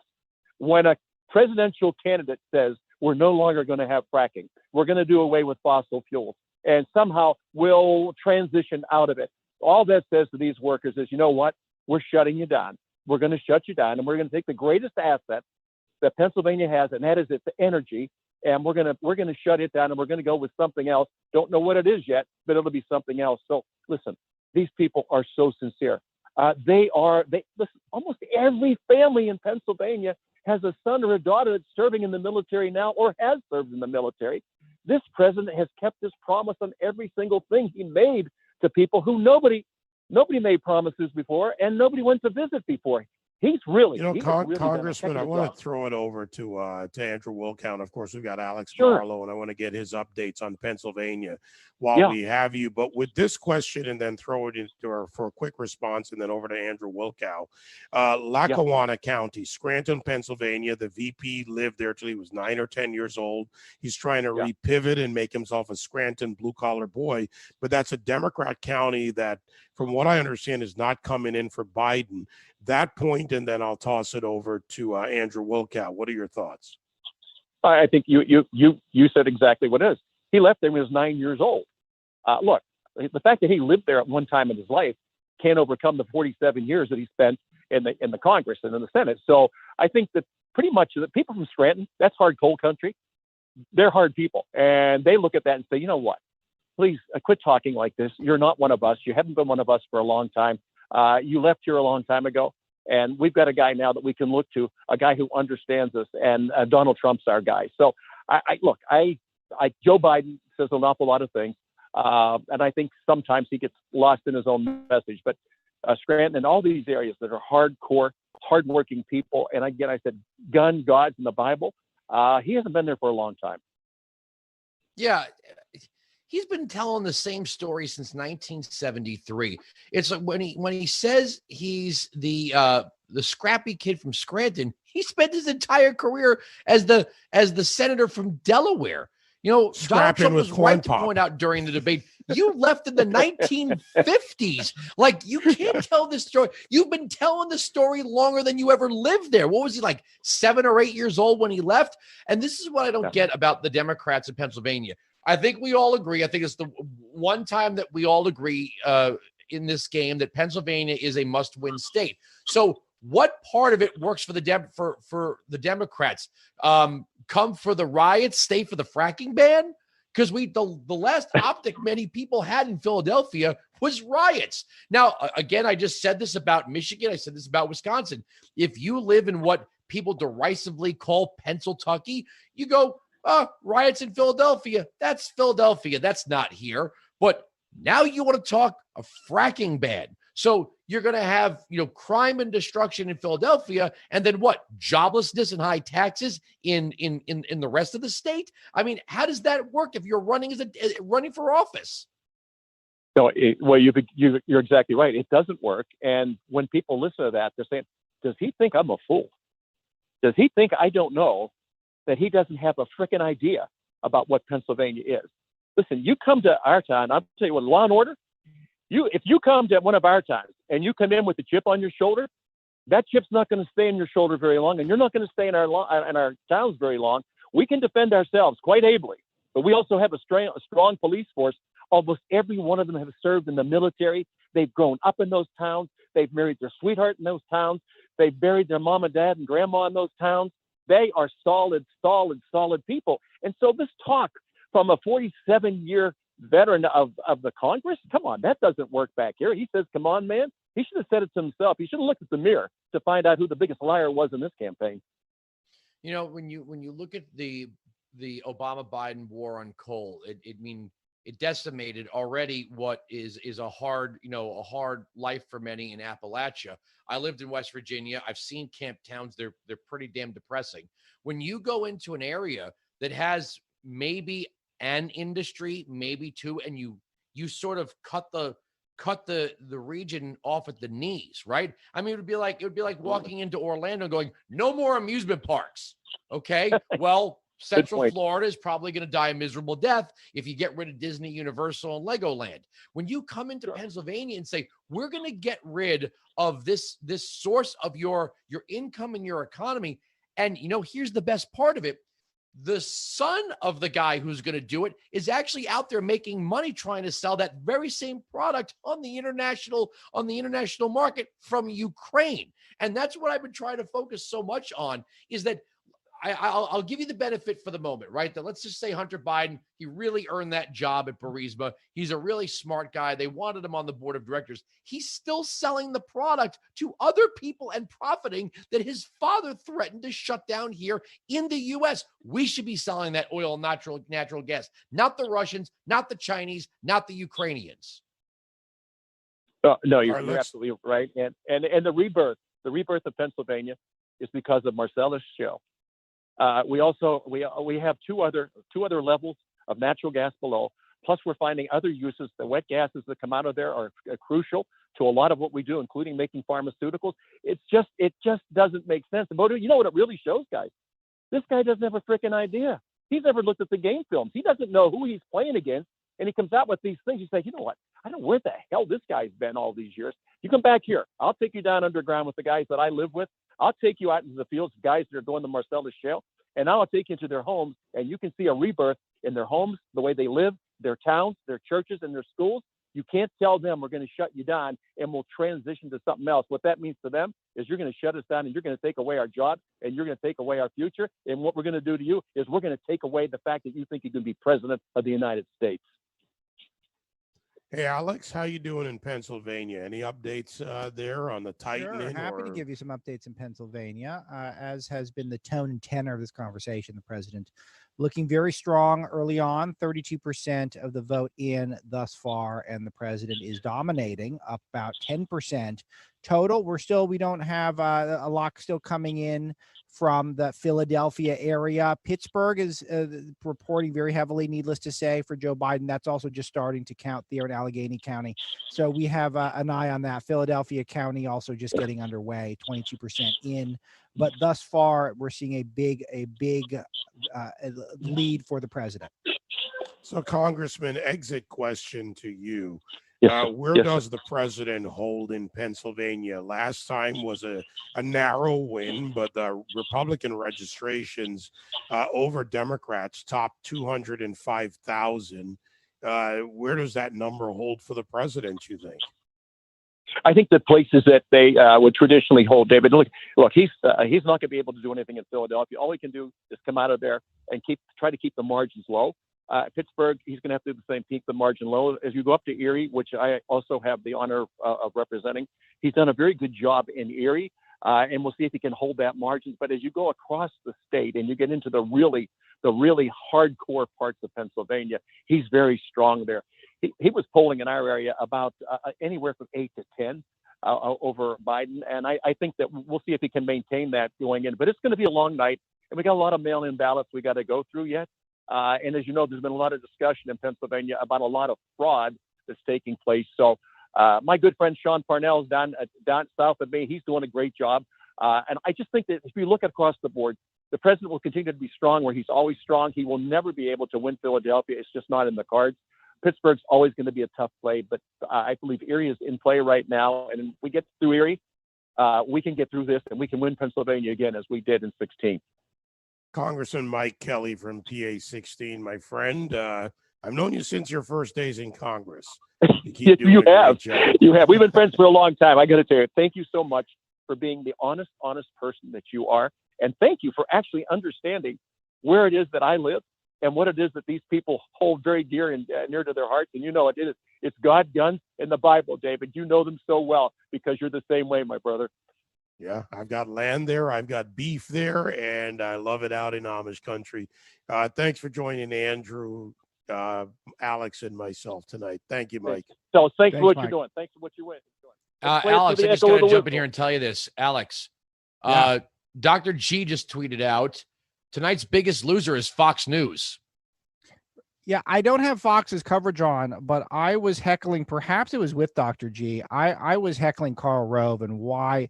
Who is Karl Rove fever? Who needs to hear that guy? He looks like Mr. Potato Head, and he has been wrong about so much. He's just so untelegenic. Why do we need to have that guy on television? There's no logic to it. He doesn't look good. He's not right. He's in the bag. He's paid off. Why is he the guy who's giving the commentary? Because he's utterly MC ridiculous. Rove. It's Don't you remember? ridiculous. He's MC Rove. He's Don't literally the last guy who should be giving commentary on television. Let's pick a guy who's wrong all the time, who looks terrible on TV and is bought off by everyone in town. Let's make him be the face of our election coverage. It's ridiculous.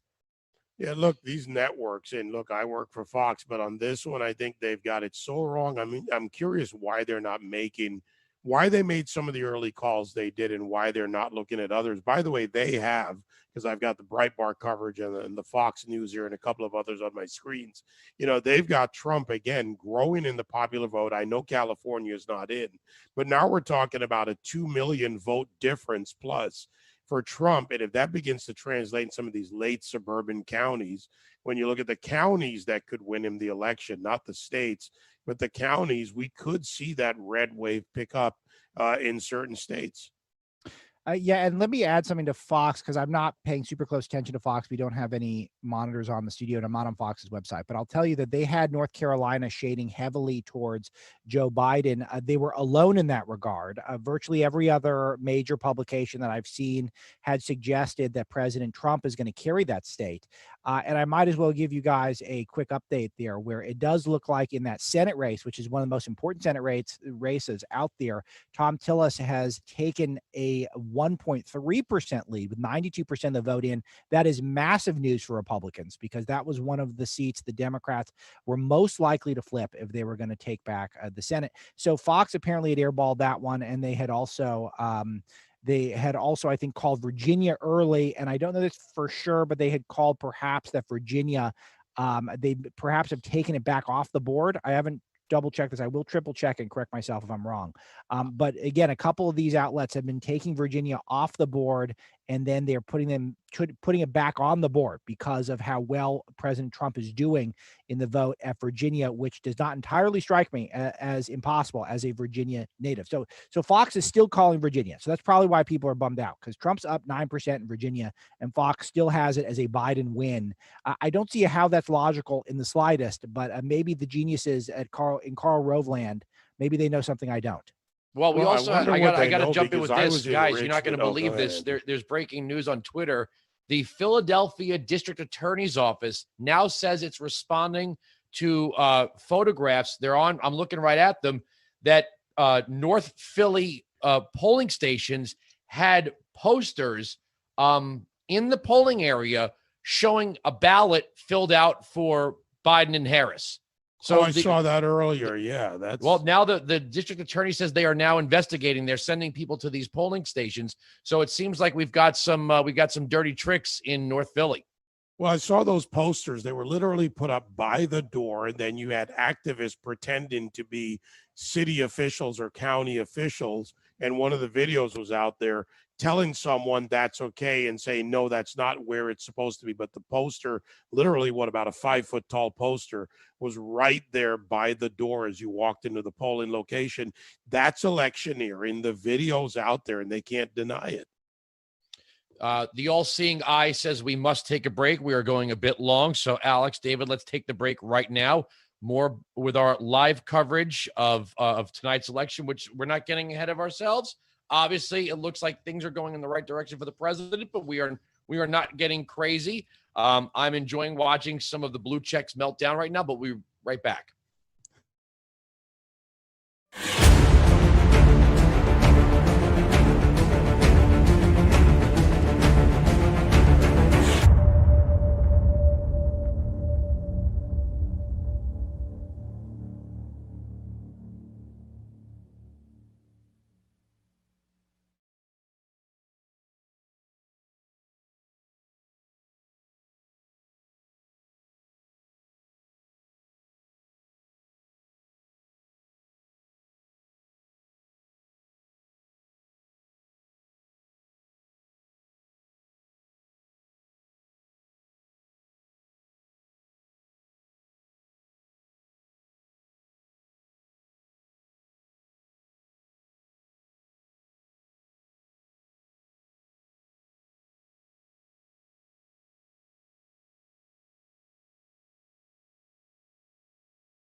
Back to you now with the latest election 2020 results.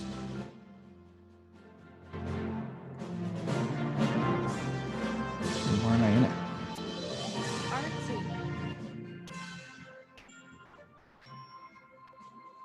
All right, we're back with Patriot coverage. Of course, you can watch the stream, the three of us, Andrew Wilkow and Alex Marlowe, myself, on Breitbart News. Just go to the front page of the website, and you can see what we're up to and hear the analysis and our guests. We're going to get to the calls with the Patriot audience because, you know, what we three do here is shouting into the wind if we don't have you involved in that, and we all agree.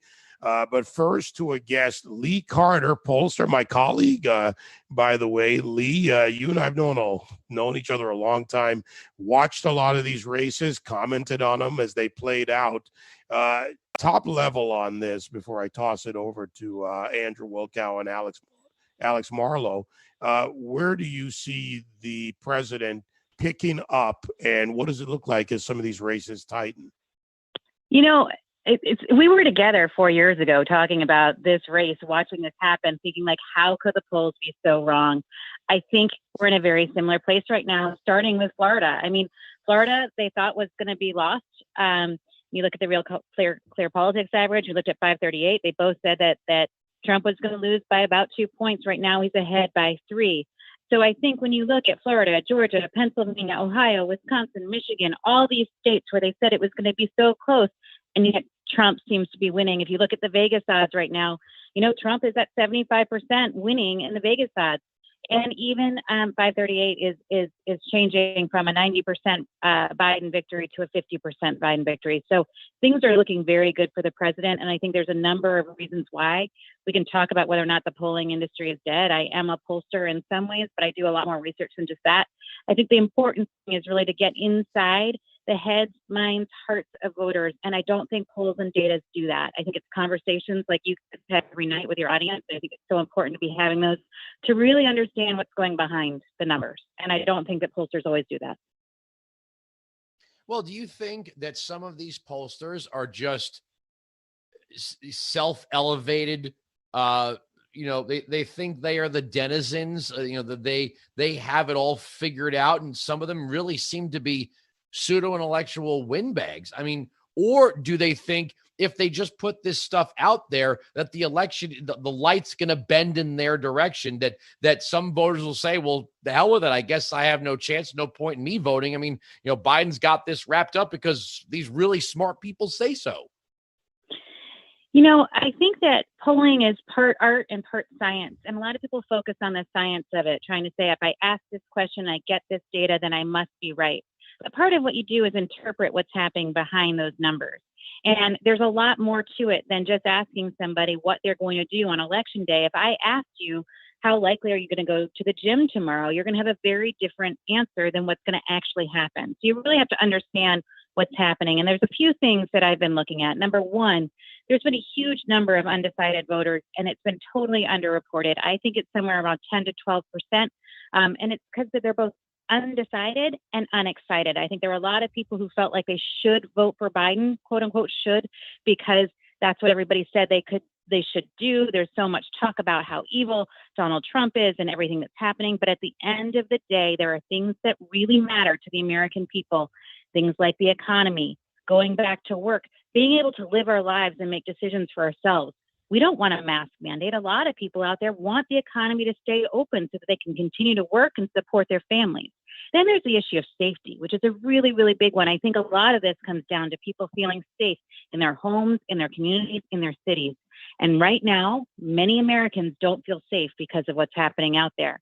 And finally, I think there's a huge number of people that are tired of being lectured, talked down to, and judged for who they are and what they believe.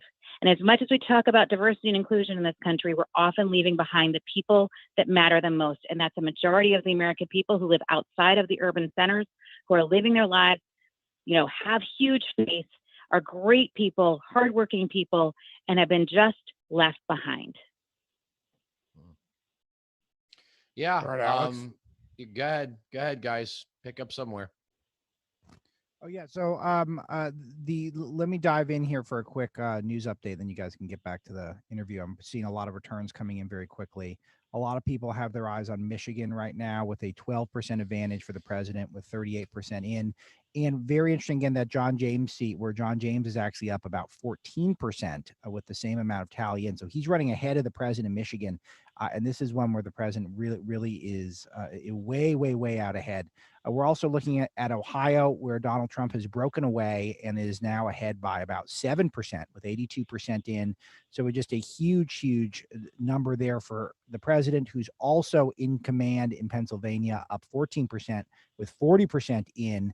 So you're starting to see perhaps that's your path, ladies and gentlemen. This could be the path right there, Pennsylvania, Ohio, Michigan. That could be enough to do it, even if the president is not able to close that gap in Arizona. And it seems like he's bringing people with him when it comes to the Senate. Again, I mentioned that North Carolina race. So we'll see, but that's where we're at on the news updates. And if you add Wisconsin and Michigan to that, that's a big five states right there for the president. Lee, back to the Senate for a moment, because Alex has been keeping us updated on that. What does the Senate look like for the president? Do you think they hold the Senate based on your polling and analysis? I think they do. I think right now I'm thinking that this is going to be a really big night for the president and for Republicans. And as much as everybody thought this could be a blue wave all the way across, that maybe the Democrats going to take it, I don't see it that way.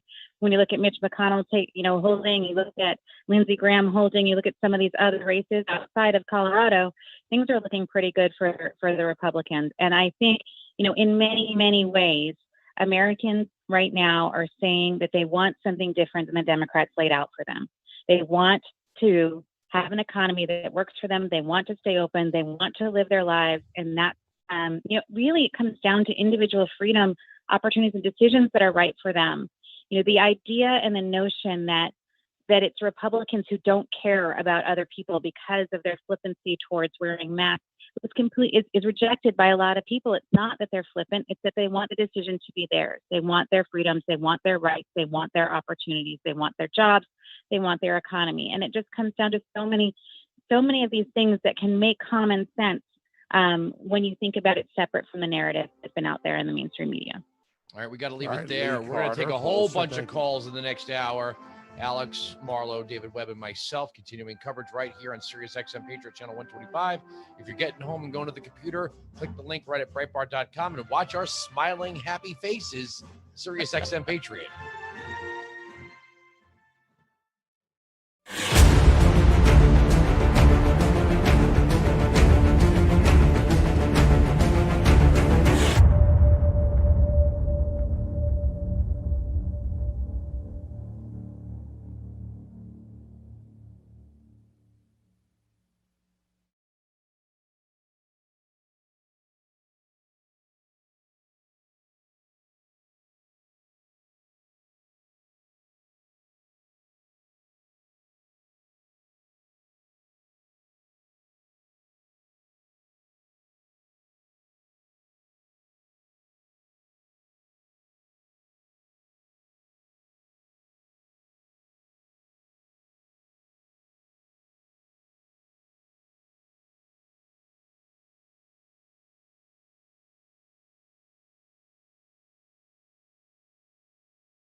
Get it up there. All right, I guess we'll toss the coin and I'll take it and hand it off to Alex Marlowe, editor-in-chief at Breitbart. You can watch the stream, as Andrew reminds us so well, by going to Breitbart on the main page, just clicking on the link. Alex, top of the hour updates, and then let's get to those calls. And what did you say, Andrew? Lots of calls, massive amounts of calls from the Patriot audience. But Alex, you've been watching it, and I'm curious about your take on these late results, the suburban vote. Yeah, I'm sorry about that. My levels are not correct. I think they're good now. Yeah, the suburban vote we knew was going to be one that was going to swing the election, because it's a lot of those voters that the president really targeted in the 2016 race, but didn't target quite as much in the 2020 race. And I think the calculation by the White House was that a lot of those voters were going to be there, that they had nowhere to go. They could not go vote for Democrats. And the people who were bailing out the rioters, and the people who wanted to give free health insurance to illegal aliens, and the people who wanted to ban fracking and ban oil and stuff like that. So they were pretty confident that they would show up. And that is what we're seeing tonight. We're seeing, among other trends, that is one where thus far seems like the suburban vote is coming in for the president. And we're looking at it in some of these states in the Rust Belt, where the president is now in a dominant position. In Ohio, he's in a dominant position thus far. In Pennsylvania, those relatively early. He's up very big in Michigan as well, double digits. And he's even got a slight edge in Wisconsin. And we're seeing, and this is not a shock, given the trends, it's partially because the Milwaukee vote is not able to offset the president's advantage in the suburbs and the rural areas. So, and that's what we saw a little bit in the early voting. We didn't see a big turnout in Milwaukee relative to what was expected. And that puts Wisconsin back in play, a state that I think a lot of us probably thought was gone the way of the Democrats, but maybe not. And I think that might have changed over the last couple of months. So a lot of these calculations with these news cycles where the Democrats glad-handed with the rioters, David, it looks like the chickens are coming home in that regard. Do you think that underperformance is as big a factor in some of these cities, whether it's Milwaukee or some of these other urban environments? I think that it is a factor in all the environments where you might see someone who get targeted in their personal life for being a supporter of the president. And that's what I think was that was the big question mark. We all figured there were some of these Trump voters, the Bradley effect or the Trump effect, who were not going to speak up. And where were those people more likely to be? Was it the suburban people who didn't want to have an awkward conversation at their school, or perhaps something awkward at a soccer game? Or was it going to be the people who are living in the cities where you could get targeted for violence? Maybe it's a combination of both. And so I guess the dust hasn't quite settled yet to know exactly how it shook out. But that's kind of what I'm most curious in, is not just that the polls were wrong. We know at this point, even if somehow Biden is able to win a super narrow victory, and there is a small path for him still at this point, it is that the polls were certainly off regardless, because we were talking about maybe a 10 or 11 point win for Joe Biden in the popular vote, and with him winning, maybe even 400 electoral votes. And we're not seeing anything close to that, not even remotely, even if he's able to narrowly squeak by. I'll just say this before we go to the calls. If Trump wins tonight, and like you said, the path is much more in his favor, I bet you never hear the phrase vote by mail by a Democrat ever again. Yeah, that early voting might be interesting to see how that panned out.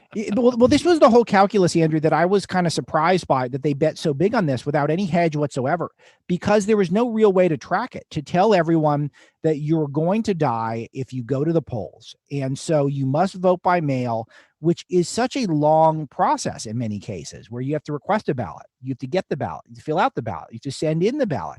A lot can happen during that time. I voted, when I voted, I walked with my family. We pushed a stroller with both babies in it, and we walked to the polling place 2.5 blocks away. And my wife and I voted back to back. It was super easy. It was not hard to do. It's adding all these steps for people who might not be 100% convinced that crusty Joe Biden, who's been in the Senate for 20% of American history, yes, literally 20% of American history, if you include his Senate and vice presidential tenures, that they want to vote him into the White House. why give them all these steps? But there was no way to track it. They had to just guess this was the right strategy. And clearly the guess did not work out. All right, I'm going to put my finger on my nose and point my camera and go, David, you take the calls or start them. All right. Okay. You know that what? game Let's when go. you're a kid, you put your finger on the last kid at the table, put his finger on his nose. You got to do the dishes. All right. All right. You got me. All right. Let's go to Jeff in Texas, since Texas has been a state we've been talking about for some time, on line 2. All right, guys, I'm locking up here on my computer. So in the studio, here we go. Jeff, how are you? Hey, how's it going, gentlemen? Good to have you here, Jeff. What's on your mind tonight? Well, I'm calling from Texas, and Alex called me the big voice in Texas. Andrew, is that my flag I gave you? And you already mentioned Helen Patton. So I'm glad to be listening to 3 of my favorite hosts and calling and spending quality time getting quality coverage. So you gentlemen are doing fabulous. And the congressman from Pennsylvania called it because the same thing is happening here in Texas. You don't talk about no oil, no drilling for oil, no fracking, and then expect to win in Texas. You know, even in Houston, I would think he did really well in Houston and Texas City and those places when they start breaking down the votes, or even Dallas, because that's a lot of jobs. And that's how you recover the economy. As somebody that's retired from the military, we don't send our guys and gals over to those crazy places like Afghanistan and the Middle East and Iraq for oil. We don't have to worry about the Straits of Hormuz anymore. So the geopolitical is off the table with that when we are dependent on oil and all the deals he's making. When you have Israel making deals with the UAE and other Arab countries, you know, that's epic. That's I hate to say it, it's almost biblical, you know. And so people are seeing this. Black men especially are voting for Trump, like myself, because we're sick of being castigated out and taken for granted. So this is a message being sent. Trump is a disruptor. He's anti-establishment. I mean, when you start listening to those old, and Andrew, you're a music aficionado, when you start listening to those old rap records and seeing people like Ice Cube saying, hey, I'm going to go with this guy because he's delivering tangibles. He's offering tangibles. Even with the platinum plan, it could be a farce, but it's something. What did Biden offer? The basement. That's what he offered. Yeah, but I don't think the platinum plan, I don't think the platinum plan is a farce. The president has been very clear that he believes in school choice, in private partnerships for scholarship programs in the major cities where the schools are failing. We had Kimberly Klacik on the program earlier. He's made it clear he liked manufacturing to return to places like Baltimore, Newark, New Jersey, Rochester. These were places. Camden used to be a manufacturing town. You know, now it manufactures nothing. You know, so when you look at these areas where you have a heavy Black population, where the jobs have been lost, not by the fault of the voters. I mean, unless they gave too much power to Democrats or too much power to the unions. But either way, I'm not going to split hairs there. You have people like Kimberly Klacik who are saying, we've got a huge port here. Now we just need, help to put something there that's going to create jobs in the community. And President Trump, has stood for that. When Barack Obama laughed in Trump's face, laughed at him when he said he was going to bring back manufacturing jobs. They went to war on coal. It's not just, look, the Democrats are very good at splitting Black and white people. But when you look at manufacturing jobs lost in the city and coal, oil, and natural gas jobs that they threaten in the rural areas, doesn't matter if you're Black or white, rural or urban, the Democrats have, for some reason, they talk about creating good paying jobs while they're killing the things that create the jobs. Yeah, look, right. no matter Andrew, what the I color of your qualified. skin, it's the color of the money in your wallet that matters. All right, Jeff, quick thought. We want to get some other Patriot callers in here. Okay, I should have qualified. The liberals are saying the platinum plan is a farce. Andrew's right. That big port, Dundalk, Maryland. I mean, it's just waiting. I was up there, Just and it's waiting to be used. It's waiting to be utilized. A lot of empty buildings, all in Baltimore. Kim Klacik is right. It's just, and in Dallas, nothing but construction going on. So you see it, and those people who are working those jobs didn't have them in 2016. They had them in 2017, and when Trump started keeping his promises, making the promises, and even the Chinese know, because the yuan is dropping like a bad habit. I'm done, gentlemen. Great job, great coverage, and it's good to talk to all three of you at the same time. Keep up the good work, guys. Thanks a lot. You, Jeff. All right, I'm pointing right back at you, Andrew. There you go. All right, whatever game we're playing. Let's go to let's get a call from California, a state that I saw Ann Coulter. Ann Coulter's called it for Trump. She called it for Coulter Trump. said I may have had a drink or two, but I'm calling California for Trump.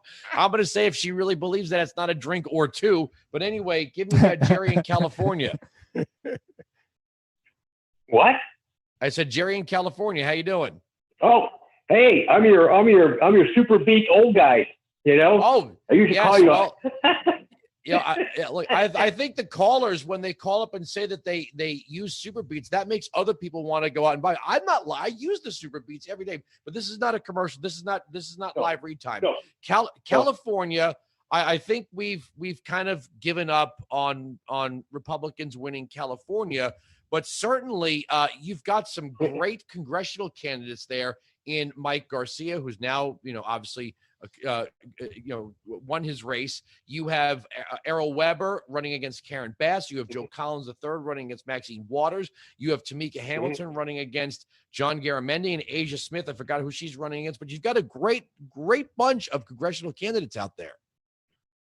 Yeah, we do, and I just think people, especially in California, they're leaving by droves by gruesome Newsom's policies that. I just wish, the president had just been maybe 1 or 2 times here in the state. We're Republicans are, we've gone way of the dinosaur. And I just think people in the inner city, like, the Republicans that are running, I think they needed his coattail. And I think they would have pulled a lot more people, because with the illegal problem here, especially in Southern California, it puts downward pressure on those unskilled Hispanics and Black workers, voters. And I think if he came here, it probably would make more of a difference. That's all. Well, thank you very much for the call. I can speak to this as a Californian for yes, 26 years. Their party apparatus is non-existent. It's just not. They're not even in the ballpark. So they're so far off. And I don't think they understand Trumpism at all. I don't think they understand Trump's appeal. And they just let people for so long get away with such insane policies, the radical environmentalism, the open borders, the failing schools. And the Republicans they're just non-existent. And they're going the wrong direction in California. Like Orange County, which used to be seen as a red conservative Republican bastion, now has, I think, all 7 of their congressional seats are all Democrats at this point. So California is totally off the deep end. And part of it is because they have all these institutions and industries that are built into the cake. They're baked into the cake that are all going to be Democrat. They've got Hollywood. They've got Silicon Valley. They've got a huge university system. So it's not really salvageable there in the short term. And I say this, I'm partially daring people out in California, because it really needs a huge revolutionary act, not violent revolutionary, but there needs to be a massive rethinking of the way politics is done there for Republicans to ever contest, because it is in a way the most pathetic state that we have. And it's also one of the most hopeless, which is amazing. It's amazingly sad.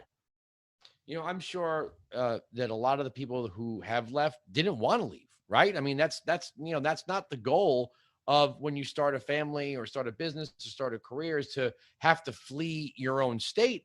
But how much can you dedicate yourself to the fight when it feels like it's an absolute losing battle? So people are leaving California. The problem is some of them are bringing their stupid ideas to Texas.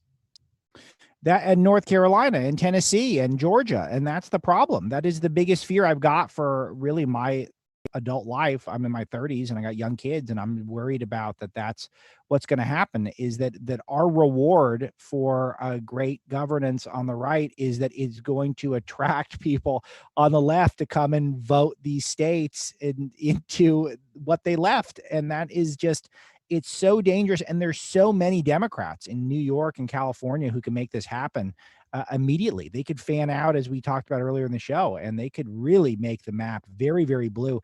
And they could do not by earning it, just by simply moving, just carpetbagging. Let's get Lane in Pennsylvania. He's been holding for an hour. Obviously, the state that's the most important. Lane, how you doing? Not bad. Yourself? Well, we're just, we're doing our thing here. We've done it. This is our second time, second time at this rodeo, the three of us together. Okay. I just have one quick question. The 3-day extension for the state of Pennsylvania, I hadn't heard any more about it. Have you guys had any more ideas on it? Or I wasn't sure about the mail-in ballots, if they were actually going to move forward with the 3-day extension on that, and if we were going to have to wait for the result on that. Well, so far, we've seen that the state Supreme Court extended the deadline 3 days, but they've put some odd wrinkles in it first. And I remember, and I David and Alex, I'm sure you talked about this, that I wasn't comfortable with the courts doing this because they don't have legislative authority. I understand the argument. I just don't think the courts are the proper venue. The problem is, though, that they went ahead and said, okay, it's 72 hours, but it's got to be in the security envelope. Okay, fine. But then they came back and said the signatures don't have to match, and any ballots found without postmarks on them are to be assumed to have been mailed in before Election Day, unless it can be proven otherwise. So you probably have some storage facilities in Philadelphia. The doors are going to be thrown open, and look, there's 40,000 ballots in there. Yeah, look, that's one that's going to be fought. There's a legal team on the ground there that's fought, and I'll give you the example of what's happened in Lackawanna County, where the Republicans, this is the Democrat county I talked about earlier, and I just got an update from Lackawanna, where Biden won narrowly within the county, but it was the mail-in ballots that came in late and got counted that got him that win. It's not by much. Doesn't mean Pennsylvania is going for Biden, but we have to be concerned about what else is out there. That's where I was at too. I wasn't sure if we were going to have to wait the extra 3 days because I went to the polls this morning and I've never seen that big of a turnout in I live in the 12th district, so I've never seen that big of a turnout for an election at all. So that's why I was kind of curious that if we were going to have to wait the extra 3 days on whether we're going to find the results out or not. Yeah, I think that from my vantage point here, we're looking at the numbers where they are, with 43% of the returns in Pennsylvania and the president up 12%. If somehow Joe Biden is able to get that gap pretty narrowed, I think we're going to be counting ballots for at least 3 days, probably several weeks out in Pennsylvania. But if it stays like this, if it stays at a double-digit margin for the president, then maybe we'll be counting them. But I think people are going to know that it's the president's state to win. So he's just off to such a big start. And that's the main thing, is will the president be able to claim victory in Pennsylvania tonight, which will not be certified, of course, for a little while. And they're definitely going to be counting. But let's say it's 20 to 25% total of the vote that will not be counted by the end of the day, maximum. If the president's up by 12, 13%, then I don't think he's going to close that gap with those votes. So we'll see. But it is a great question, and it's still on the table. All right, Lane, thank you so much for the call. Thank you. Alex, I just have a question. I just checked when you were talking to the caller. The New York Times has Trump up by 2.5 in Virginia with 60% of the votes counted, but they're still calling it for Biden. What's the deal? Yeah, this is something that is really, I'm getting a ton of email on this. It's about 3% lead with 60% in for President Trump. Yet the state had been called for Joe Biden instantly. Now, it was one where we always thought Biden was going to win the state. But as I said, anecdotally, for me, I Virginia resident, and I could tell you the Biden voters were not coming out at the level that people would have anticipated they were coming out. it's just so interesting because so many outlets, Andrew, are still not calling Florida. It's getting mocked relentlessly on social media, where with Florida, you've got 94% of the vote in and the president's up by 3.5%, and it's not getting called. So what's the logic there? There is no logic. It doesn't add up, Alex. It doesn't add up, but Virginia, Trump's ahead. And it's 60% in, and it's called for Biden. That is what's so insane here. And is this not example number 1,748 that we're like that the media is just not to be trusted at all? And I'll give you one more from the New York Times. Biden, they have Trump in Ohio up by 8 now, and they're still not calling the state. Exactly. It's with 92% in. 92% in Ohio. The logic, there's not even any logic to, because this is a big night for the media business, particularly for TV. But if you're just not going to call stuff early, just don't call anything early. Why are you calling the blue states early and the red states late? That's what's so ridiculous about it. All right, let's get one more call, then let's take our break. Let's get Gary in Virginia. That's that state we're talking about right now. Gary, hello. How you doing? Gary, you still there? Going once. Oh, I think you went to John. Hello? Let's see. Yes.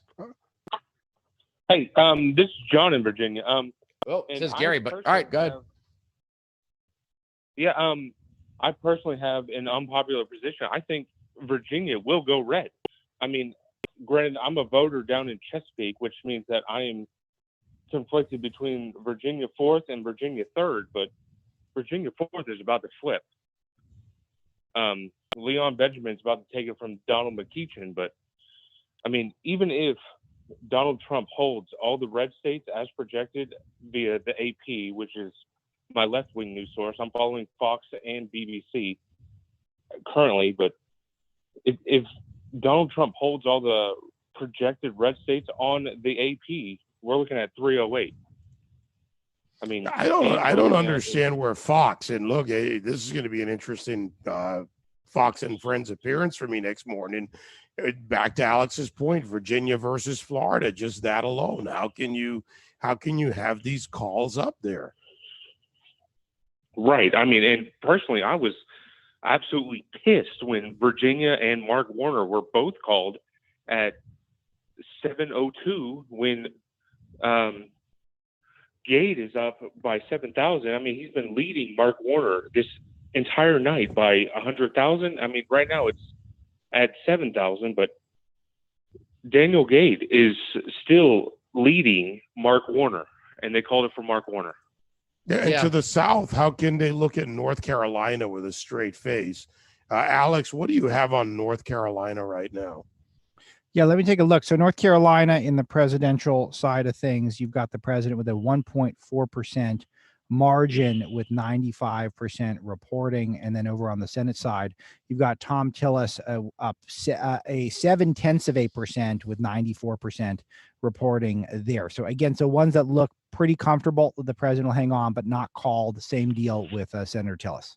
All right, so I got a question then, Alex, as we go to break. John, thank you very much for the call. If the president takes Virginia and North Carolina, is the headline I just checked MSNBC, they're saying he's pulling, Biden's pulling ahead in Arizona. If he's got Ohio, he's got Florida, he's up massively in Pennsylvania. Does he even need Arizona? Yeah, so this is a great question because Arizona, again, is not tightening particularly. The president is running way behind in Arizona. And this is one where I have to say, guys, that I took Arizona off the board and got a lot of hate mail from my audience about a month or two ago. I said, I think Arizona is a blue state at this point. I got a lot of hate mail. I got convinced by my audience that maybe the president's got a chance. Apparently my first instinct was correct here because it looks like the president's not going to win Arizona. So that means he will for sure need to hang on to Pennsylvania and Ohio. And then it'll come down to that upper Midwest for all the marbles. So the Biden still's got a path here. It is much more open to the president. There's many more permutations that's going to see Trump hang on. But if Arizona is in fact going to go blue, that is by far the biggest moment of the night for Biden. Well, Yeah, and you when could you probably look at thank Wisconsin you could and probably thank the Iowa. McCain faction for that. Yeah. Yeah, Cane and that flake. definitely works. And those Californians I'm just talking about, because I know so many of them, because they're just moving to the desert, and their cost of living, their tax rate, it all gets cut. Our producer, Greg Eben, just sent us this.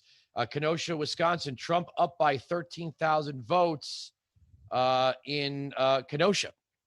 And Kenosha Wisconsin alone. overall, Wow. he's 61% reporting in Wisconsin. A big and win for Trump's up David Webb. 51.6 to 49. Yeah, I said Wisconsin was going to take it. I've been talking cheese curds and cheeseheads. All right, before we drive the producers crazy, let's take our break. Alex Marlow, David Webb, Andrew Wilkow, continuing coverage of tonight's presidential election right here at SiriusXM Patriot, channel 125.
Thanks for hanging with us. It's going to be a long night ahead here on SiriusXM Patriot, and you can watch us. Just go to Breitbart right there on the main site. Click on the video, and you can watch us live as well. Alex Marlow, Andrew Wilkow, myself, David Webb, and later on Stacey Washington joining in on the fun. We were talking about Wisconsin, guys, and we want to get the Patriot audience in on this. 866-95-PATRIOT. Of course, you can go to our official Twitter at SiriusXM Patriot and reach out to us in our individuals. Larry in Wisconsin. Let's pick up Larry in line 4 and find out what's going on in that state. How you doing, Larry? Larry, David Webb, it's a pleasure to talk to you again. This is Larry, the cheese hauler from Wisconsin. I talked to you on the night of the last debate. How you doing, Larry? So what do you think from the Wisconsin point of view? he's gonna have Madison, Milwaukee, Green Bay, probably lacrosse. Madison, now that's interesting. Oh, good Lord. You saw the news in Madison. They were rioting in Madison. Madison is completely Democrat, completely liberal. I hate to say it. I live in Dane County. Dane County is where Madison is from. I live about 10 miles south of Madison. I have liberal neighbors. You know, I'm in an area where somebody asked me if I'd put a Trump sign in my yard, and I'm like, well, yeah, I'd love to, but I'm not going to, because I drive truck and I don't need to come home on Friday and find all the windows broke out of my house.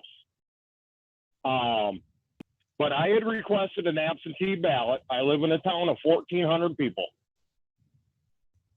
Requested an absentee ballot because I drive truck. Well, then it looked like, well, hey, you know what? I'm going to be home on Tuesday. So I'd rather do it the way you're supposed to do it. So I called my village clerk, and she says, yep, that's no big deal. As long as you haven't sent in your absentee ballot, yep, you can come in, show your ID, and you can vote. It's like, all right, cool. I go in there today, and she's got the little list that says, Larry, you know, yada, yada. Give her my address, and she says, well, it says here you had an absentee issued. She says, did you fill it out? I'm like, no, actually. I says, with all the mail-in voting and everything, I says, I tore it into a million little pieces and I threw it away so nobody else could use it. And I'd like to vote today. And she says, well, you sign your name here and here's your ballot. Thank you very much for coming in. And I dinged her for Trump and I walked out the door. It was beautiful. Well, Alex, what do you think? On the I love the way he pronounces beautiful. That was terrific. Dinged it. And He dinged it. You dinged it for Trump? For what I see, I drive from Wisconsin to Tennessee twice a week. In the rural areas of Wisconsin, Illinois, Kentucky, we already knew he had. Tennessee, we already knew he had. I mean, I don't think those were ever in question. But, you know, Trump is supposed to be, according to the liberals and the Democrats, so bad for the farmers. But when you drive around with rural Wisconsin, rural Illinois, when you got farmers that are out in the middle of harvest season flying Trump flags off their combines and their tractors and their trucks and that, you know, setting round bales out and painting Trump 2020 on them and all over the state of Wisconsin, all over the state of Illinois. Okay, so let me jump in. Alex, I got to jump in here because I want to ask voter. about, because this is going to be this among many stories, but this will be a huge story, which is that the polling, the Real Clear Politics polling average was Joe Biden's up 6.7% against Donald Trump going into this. So far we are at, we've got 54% of the returns in, and the president is up 4.5%. I'm sorry, 5.5% on Joe Biden. So even if somehow Biden comes back, he's not winning by 7%. So where is that vote? Where is that vote, that Wisconsin vote? Who are the ones who are not talking to the pollsters? What communities are they in? Do you know them? Do you talk to them? Are they on your route? They're every one of my friends, with the exception of my liberal neighbor that watches CNN 24/7. And if it doesn't get reported on CNN, according to him, it doesn't happen. That's just fake news if it doesn't come from CNN. It's everybody that don't live in Madison, Milwaukee, and Green Bay. It's the whole rest of the state. I mean, if you remember in 2016, when you looked at a map of the Wisconsin counties that Clinton won, it's Madison, Milwaukee, Green Bay. And Dane County, he always wins Dane County because Dane County is pretty much Madison. The counties, the city or the village that I live in actually sits in two counties. I sit in Dane. There's part of it in Dane County and part of it in Greene County. Trump wins Greene County. He loses Dane County, and Rock County is right underneath of there. He wins Rock County too. So once you get out of the cities, everybody else is voting for Trump. And for the things I see in Illinois, the Illinois rural population, hopefully it changed this year, Those guys in November are just too dang busy to, hey, you know what? We got corn to pick. We're too dang busy to go vote. But if enough of them guys could vote, maybe they could possibly overcome Chicago and Springfield. Yeah, I don't know that. Good luck with that one, but we'll keep an eye on. Whenever my boss bosses, David, from now on, whenever my boss assign me a task I don't want to handle, I'm going straight for we got corn to pick. I don't have time right now. I'm picking corn. I'm picking corn. All right, Larry. Listen, Larry, give me some cheese curds on the next run. I gotta jump in here. I with like two all little types of corn anecdotes. products. Guys, our colleague here on the Patriot Channel, Mark Levin, just tweeted out, "Congratulations, Cindy McCain. You helped cost us Arizona." So they're an institution there. I the retweeted McCains are it big while you there. guys. What? They're an institution there, and they could have perhaps cost the Republicans again, just like they cost us on Obamacare. I retweeted and said, "Don't forget the flake." But there's another interesting, perhaps too early to call this as a flip for Republicans, but our fellow conservative freaks over at Newsmax have put this up on social media. Nicole Malliotakis is now up 16 points on Max Rose in New York 11. That's Staten Island. So loudmouth Max Rose might be a one and done with Nicole Malliotakis. Yeah, that was a big one that we covered. A lot of Breitbart News. Matt Boyle was really bringing the heat on that race. So not a total surprise, but that'd be a big win. Yeah, it would be nice. It would be nice to gain back some Republican seats in the House of Representatives. Amen to that. All right. Your pick, Andrew. Well, my pick. Okay, it's all on me now. Let me click back to my call screen, or do we have to take a break? No, we've got 4 more minutes in this segment. Let's get another Virginia caller. This time it was Gary. I said Gary last time. It was John. This time it's Gary, Virginia. You're on with Alex Marlowe, David Webb, and Andrew Wilkow. Hello. Hey, guys. I love this show because I turned off the television. Hey, I want to apologize to you, David, for this morning. I was on hold. And I was just about ready to come up, but I was handing my new grandson in my arms, and I couldn't pick up the phone. And so that's a little more important, not to drop the grandson. You can drop the phone. Yeah, that's right. He's only 2 months. He's only 2 months old, but I was helping my daughter get him in the car and probably go back up north to Virginia. Probably lives in your neighborhood, Alex. For all I know, she lives in Fairfax. So. But, yeah. Well, maybe he can hang with my 8-month-old. He can show me everything he knows. Master Marlowe Jr. Jr. Yeah. The reason I called you this morning, David, I said, everybody's sleeping on Virginia. And that's the reason I called you this morning is because I said there's something going on in Virginia because we got a moron for a governor. And I think it has a lot to do with it. And I don't know if y'all have any new results of Virginia, but I'm just worried. If we could get Mark Warner out of here, it would be fantastic.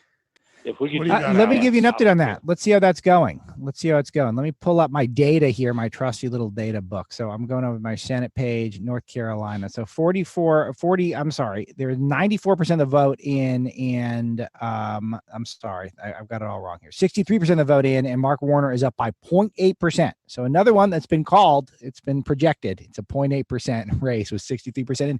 Here's what I don't get is no one has called Texas for President Trump. Okay, there's 86% of the vote has been counted. The president's up by 9 points. Why hasn't Texas been called? No one knows. Florida, 94% in. He's up by 4 points. Why hasn't that been called? But we're getting calls in Virginia. We're getting calls in races where Trump is winning, and yet it's being called for Biden. This is insane to me. The media can't help themselves. They can't stop. They're never going to stop lying to you. They're lying to you even when it makes no sense for them to lie to you. I know. It's even ridiculous. That's why I don't have the TV on. So. What's even more bizarre, and Alex, you couldn't be more right. You go on the Fox News map, and you guys reported at Breitbart that one of the Murdoch kids gave like $1 million to Biden. They've got. Doesn't the other one like Buttigieg? The who's the edge. 37. His last election, he got what? He got like 31,000 votes in his last, and he should be president, I guess. He got a budget donations. Man. You've got Fox News refusing to call Georgia for the president, even though he's up by 8. North Carolina up by 2.5. Virginia, the president on their map is up by a substantial amount by what do they have it as 13. It seems like the media is refusing to call states. They want to hold on to that temperature gauge that shows Biden ahead in the electoral college. But it seems like these states, Ohio, North Carolina, Georgia, and Texas, and even Iowa, they're refusing to call for the president, even though he's up with nearly all the votes reported. Man, tell you what. Well, guys, hey, you still got me? Yeah, we got you. Okay, no, I'll let y'all go. But hey, David, I just poured 3 fingers of Maker's Mark, so that's going to be my bedtime. If they keep up, with this report in that bottle of Chattanooga, Tennessee. Yeah, 3 fingers. That is Gary's that's some substance. That's like a quarter of a bottle right there. All right, Gary. He's here to party. He's here to party. Oh, Well, yeah. I'll be pouring myself something pretty soon. All right, I guess we have to take the break. Alex Marlow, David Webb, Andrew Wilkow, continuing coverage right here on SiriusXM Patriot.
Election 2020. All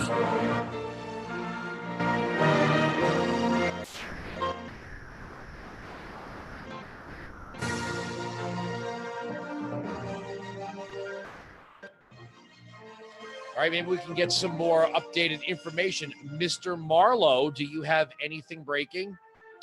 Sure. Well, it's not a great night for the media, as you all can imagine. There is a lot of embarrassments going on with which races are called and when and why. Fox News, for some reason, has called Arizona for Joe Biden and is getting absolutely torched online. It appears as though most of the outstanding ballots are ballots that are going to be favoring the president, stating that the ballots that are counted thus far are ballots that are going to favor Democrats. So they're getting really torched there. So you might see on Fox that Arizona's gone. A lot of objection is taking place online. Likewise, people pointing out that Florida not getting called for President Trump, even though almost all the counting is done there and he's well ahead. Georgia, even though 74% of the vote is in and the president's up by 9%, has not been called by virtually anyone. North Carolina, with the president up by 1.4%, with 95% in, that has not been called either. So there's all these states hanging out there. Texas is another one. The president's up by a good 6.5 points at this point, with 87% in, not called yet. Ohio, president's up by 8 points, with 88% of the vote in. So math almost impossible for Biden there, and yet has not been called for the president. And of course, Pennsylvania, which we could be counting votes for 3 days, we are seeing the president with a 14.5% lead, with half of the vote counted. Remember, 20 to 25% of that vote is going to be that mail-in vote. So we're not going to be getting that for up to 3 days. So the president's going to be way, way, way up. Elsewhere around the map, with 46% of the vote in, the president is way ahead in Michigan. He's up about 11 to 12%. In Wisconsin, the president, I think, outperforming thus far with 60% of the vote in. He's up by 5% there. Minnesota does not look like at this point it will be the Republicans' year, but you don't know. Only 61% in, but they're down by double digits there. And Iowa, another one where the Democrats invested tons and tons of money in that race. The president is up by 2.5% with the vote counted thus far, which is at 68% of the vote in. Senator Joni Ernst, who's a regular on our morning show, she's up by 3.5% with 68% of the vote in. That's another one where they pumped in tons and tons of money. Other places where the Democrats did that, South Carolina, $100 million were wasted on Lindsey Graham's race. Graham is up by 14% with 63% reporting. So that is a called race in the Senate, $100 million down the drain there. Same thing goes for Mitch McConnell, who is just walloping Amy McGrath in Kentucky, despite another $100 million dumped on that race. The two most expensive Senate races in history, both fruitless for Democrats, which is really paints a picture of how they're doing tonight. Looking at Georgia, another race for the Senate where 30-something-year-old John Ossoff, who has a good-looking smile and not much else to speak of, taking on David Perdue, I think one of the better senators we've got in Washington. Perdue is handily beating Ossoff, though that race has not been called yet. There's another race. There are two Senate races in Georgia, and they will be a runoff because it's a jungle general. It's very odd because I guess it's I don't know. Kelly Loeffler tried to explain this to me, but Loeffler will be going to the jungle, I guess, or going to the runoff. Doug Collins, does not look like will be making it. It looks like it'll be a Democrat. I'm not familiar with the Democrat going up against Kelly Loeffler. So they'll vote again in Georgia. So Georgia will be an outstanding Senate seat, but Loeffler will be in the driver's seat there. So a lot to report thus far. I think those are the big updates as of now. And if you guys have any specifics you're curious about, I'm happy to fill you in. Well, it's funny. The Drudge Report just changed their, top of the Drudge Report, as we say in the business. It says Biden 209, Trump 120, Biden 50%, Trump 48.5%. But again, we're watching the media now. This is very reminiscent of 2004 when the media was making its business. And I remember joking about this even at that time. I was not yet on satellite radio. I was on local radio, and I said I forgot the children's nursery rhyme, but it's something about trying to make $1 out of 89 cents. And they did that with Hillary Clinton. They spent the night trying to start with the quarters and work their way back to the pennies, and saying no, let's start with the pennies and work our way to the quarters. It seems like they're purposefully not calling states that the president clearly has won by the metrics where they've called them for Biden. So what's the deal? I think that story is the media in all of this. It has been, I know, with all the various things we've talked about, right, including social media. But the media is almost I don't know, self-immolating right now? I mean, you just stand out of the way and let them do this. You don't have to pick a side, just call it for what it is. But now I wonder at what point do they start admitting, like George Stephanopoulos, who say this is starting to look like a replay of 2016. That's up on Drudge Report now, as you point out, Andrew. When does the meltdown begin? Yeah, and you're seeing like Jake Tapper saying that the Biden landslide fantasies were a pipe dream and Democrats getting high on their own supply. Now, I'm a huge Tapper. I don't want to say skeptic. I just flat out don't like the guy. I think he's a force for so much disinformation. But I do think that he does something that most of the media doesn't do, which is that he does want to police the Democrats because he thinks that when the Democrats are irresponsible, it hurts Democrats. He's worked for Democrats and his wife was a Planned Parenthood volunteer. And not to say you always agree with your spouse, but I mean, that is a pretty extreme thing to have done, to work for Planned Parenthood. And it's one of these things where he does tend to step up when he says, wait a minute, Democrats going too far here. And that appears to be the case in a big way with the way they were talking about not just a Biden win, The Economist predicting Biden at a 97% chance to win going into today, which will be mocked for all of history if the president is able to pull it off. And just know that you can't do that. It hurts your credibility. It hurts the long game. And it'll be interesting to see how many Democrats stand up and say something about that when this thing winds down. Andrew, you mentioned mail-in balloting earlier, right? And what's going on with this. And we've all talked about this. But the Postal Service, how are they going to figure into this story? A lot of missing ballots. In Butler, Pennsylvania, they could only account for 24% of 40,000 ballots that were requested. And the post office said, well, we don't see a problem here. I mean, there's a lot of other stories to be written around this election.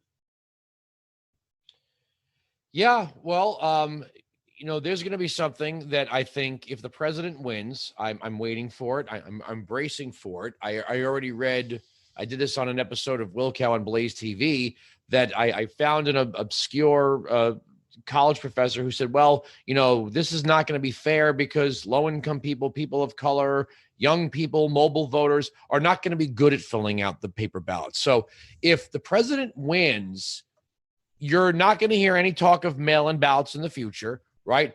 What you will see is a backlash, and Democrats are spectacular at this, backlashing at their own position and then making it sound like they were somehow forced into this, right? You will see when the president gets reelected, if the president gets reelected, his path looks better than Biden's. That's what Alex been telling us all night. There's going to be a backlash against mail-in ballots from the Democrats. And they are going to pretend that they were somehow victimized, like they had no choice but to be pushed in to mail-in balloting by this president. See, first they need the post office. Now they're going to blame them. They've got the perfect person to blame, or perfect institution. The post office failed us. Yeah. And the ballots were complicated. The ballots were complicated. This is why we can't have voter ID and we can't have signatures, and people shouldn't have to fill things out with pens and all that. Their votes should just, it's like, when I want your opinion, I'll give it to you. The Democrats should just speak for the majority, for the masses. I would like to give my vote. Bigotry of no expectations by saying if you're poor or you live in somehow not, hold on, David. The poor kids are just as smart as the you're not white capable kids. of filling out a ballot. I was going to say, just as smart as the white kids. I would like the rapper Common or perhaps Lady Gaga to cast my ballot on my behalf. I saw them performing at the Biden rally in the parking lot where they were honking the horns, and they were just sensational. And I think it would be only appropriate, in fact, necessary. I would love to give them. It just breaks my heart. I only have one vote to give to Lady Gaga and Common. See, I would prefer to hand it to Ibram X. Kendi, who believes we should have a paternalistic body of academics who just run everything. I mean, why even bother with this messy thing called the vote? We know Andrew's not an anti-racist. I'll tell you that. You mean I haven't picked up the book Anti-Racist Baby? Yeah, you're right. I haven't bought that book, but because I don't, spend my life wallowing in these things. Again, you listen to this channel, you listen to my program. We've gone out of our way to find the candidates that the media ignored. You know, and as I've said it a billion times, you have all of these black women running as conservative Republicans, and none of them got on television this cycle. Tamika Hamilton got 1 5-minute package on Good Morning America. That's it. Well said. Well said. David. All right, so here we are coming up top of the hour. Alex, when are you departing us to? I'm told to punch out. I'm told to start unwinding. I got a 5 a.m. start time tomorrow morning, so 4 hours of Breitbart News daily. As if 3 was enough. You know, I've been whining on the show that I only get 3 hours a day, so it's appropriate that we get 4. Yeah, we all say that till we get that extra hour. Like, no, I was just kidding. That's right. I just say that on the last hour. I just say that in the last segment. My first gig in I radio. used to do a 4-hour show. Yeah. I will never do that again for a talk show. My first gig in radio was for Larry Elder, and they would beg him every year to. I was as a junior researcher, and they beg him every year to go from 3 to 4 hours, and he would always put his foot down. And then one year they talked him into it, and he was miserable the whole time. So it's just the way of the world. But no, I'm thrilled to do it. It's a big day. I'll take a lot of calls tomorrow if you guys want to call in and join me. But this will conclude the live stream at Breitbart.com. But it was really great to have both you guys helping us out at Breitbart, not just on Patriot. Yeah, and I'll see you in the morning, or at least hear you in the morning, Alex. So, all right. So we're going to continue on till 1 a.m. Webb, when are you punching? I know Stacy's going to. No, I'm in until 1. Stacy's coming in with us. Jerome Hudson at 3 o'clock, and then I'm back at 5. Live coverage all the way through. I almost felt bad for Stacy and Jerome, but they're probably going to have breaking news through the night. They're not just going to. They could have the cool stuff. I remember last time. Yeah, I remember last go round. I went after we punched out from the fishbowl there in New York. I went back and did the front page, laying out the big Trump victory headlines. It was a very memorable. My hotel room by Central Park. Well, what a moment! Great moment. Yeah. Well, we will be discussing more of the media, I'm sure, as we go forward, because this is getting absurd right now that you have states. I'm looking at CNN's tracker now. They're doing the same thing. They have, it's almost as if they've unified behind this idea that if they could just not count Texas. Right now, CNN has not called Florida, Georgia, North Carolina, Texas, or Ohio. Right. So current. I think Texas, Ohio are gone. And there's a lot of controversy about Arizona. I keep getting messages since I brought it up, 3, 4, 5 more messages from people saying they don't think Arizona's gone. People high up in Trump world think Arizona's still in play. All right. Go get some sleep, Alex. Stacey Washington will be stepping in for the remainder of the evening. Myself, David Webb, Stacey Washington coming up next. Continuing coverage on SiriusXM Patriot.